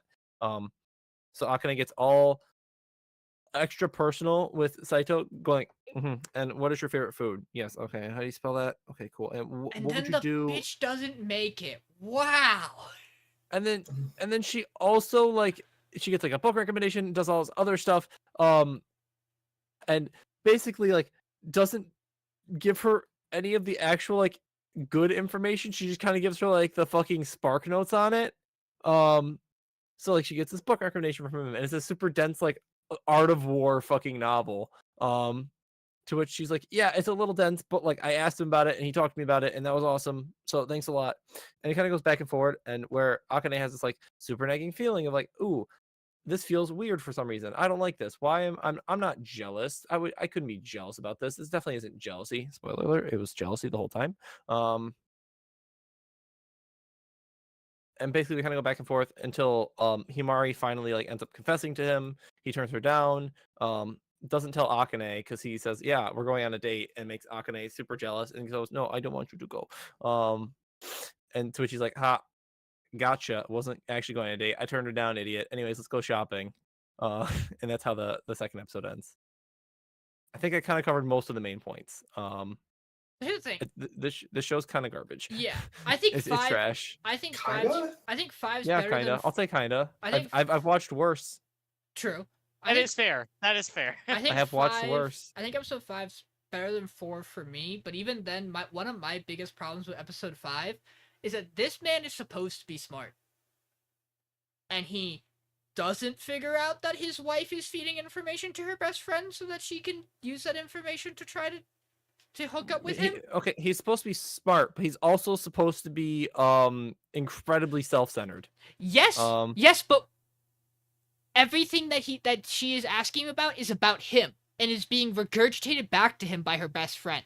You cannot write this and not have him fucking clue in on it. I'm sorry, you can't write his character the way he is, even if he's dense when it comes to romance, and not fucking have him tune in. I'm sorry. I think that's bullshit. I think that's bad. I think he's dense, but he's not iron. I mean, nothing is gonna change the fact that I just don't like this show. I just don't like these characters. I don't think they're particularly enjoyable. I also don't really like that there's no good reason that the best friend character really likes him besides the fact that he just seems like a cool guy.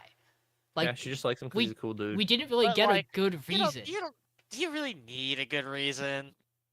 This show's trash. It doesn't need to give a reason for anything. Listen, guys, listen. True. You guys know me. I will fight tooth and nail for some really bad shows that I like. Because of some reasons or another. I don't have anything I give enough of a fuck about with this show to even put the effort forward. That should tell you how good this show is.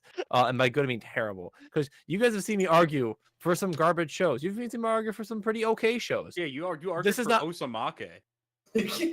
That one was funny as fuck. That's why Mason would have argued for that one too. For the record, I'll hit you with another one. That You show was argue actually for solid. girlfriend. I'll be the one to stand on that podium. that show was also fucking funny. That show I'm standing on trash. business. These are fucking hilarious. That show trash. However, this one's just trash, and I'm happy to admit this one's trash, and I don't want to watch any more of it either. No, see, the issue with this one is that it has a title. That title still hasn't happened yet, because as far as I know, neither of them hate each other. This show would be infinitely better if they actually hated each other. I don't know why they consider I'm gonna each come other out and say it. I'm gonna come out and say it. I feel like these two have better chemistry at times than the two from I Have a Crush at Work. I don't think that's But without true the at all. sex. I don't agree with Listen. that at all. Well, I'm gonna say it this way. I think the other two have more arguments than in this show. Counterpoint, you But they're just adults. counterpoint, you just like tsunderes, and thus you think this is better. because you No, know I don't what? think this is better. Hey, time out, Sean. Wait, no, sorry. You Do think not they're- think this show you is think better. they're Let's very much clarify you that. think they have a better dynamic sometimes because you fall for the bait that is tsunderes make you think that the couple is really good together because they overcome adversity. The other one's actually just a couple that like No. has disagreements, But I get what talks you're it saying. out, and it works. I can't think of any other reason you would think that they have better chemistry than the one from I Have a Crush at Honestly, Work. I'm gonna come out and say it. I don't know why the fuck I said that. Yeah, I'm being you're clear. I Yeah, that's don't crazy. It's either. tired. Yeah, It's I've had a Yeah, long day. my issue with this show is that like, I think Saito's like actually kind of awesome. And I think none of these three girls, yes, because technically she's supposed to be included in this group. You're right. None of them deserve him. Like the blonde hair No. girl we haven't gotten enough of her to like for me to care. But she's putting in effort. She Yeah, genuinely like, kind you of know cares what? about him. But She- like by she- the time she like does the confession episode 5, I'm like, okay, cool. Anyway, wouldn't it be cool if we call these two like actually like having arguments that weren't just I hate you. I hate you.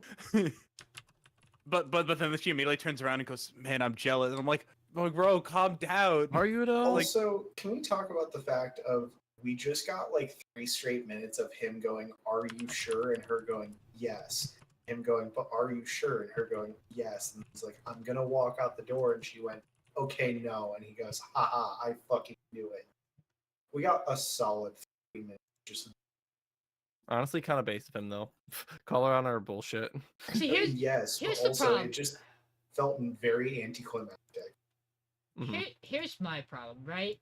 Is that you say he's a good character, like that he's a cool guy. I just think he's the worst version of this character I keep seeing in these shows. It's just Like- the Yeah, same but he's as a like I I'm mean, yeah. Like like my stepsister or whatever. Yeah, like that one was better. Or main character from Alya's better. It's just this. This is just the Ayana Koji light dropped into a romance novel. It's fine. Like I like that male character. It's a cool way to do it. I don't think he has anything unique, special, or interesting about him besides the fact that he has parent trauma.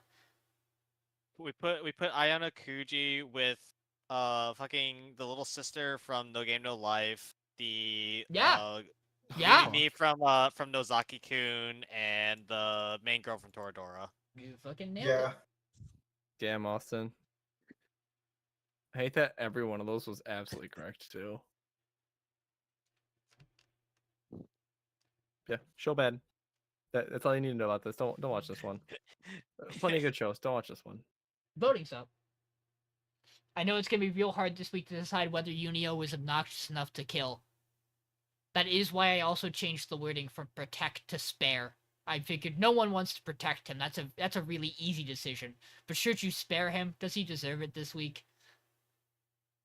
And I'll leave that up to you as our bonus question of the season until ZENSHU disappears if it ever does.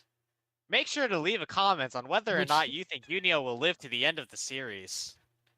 I actually unfortunately think Yunio will be the only character alive at the end of ZENSHU. I think that's the only way you end that show is everybody else dies by a meteorite impacting and Yunio lives.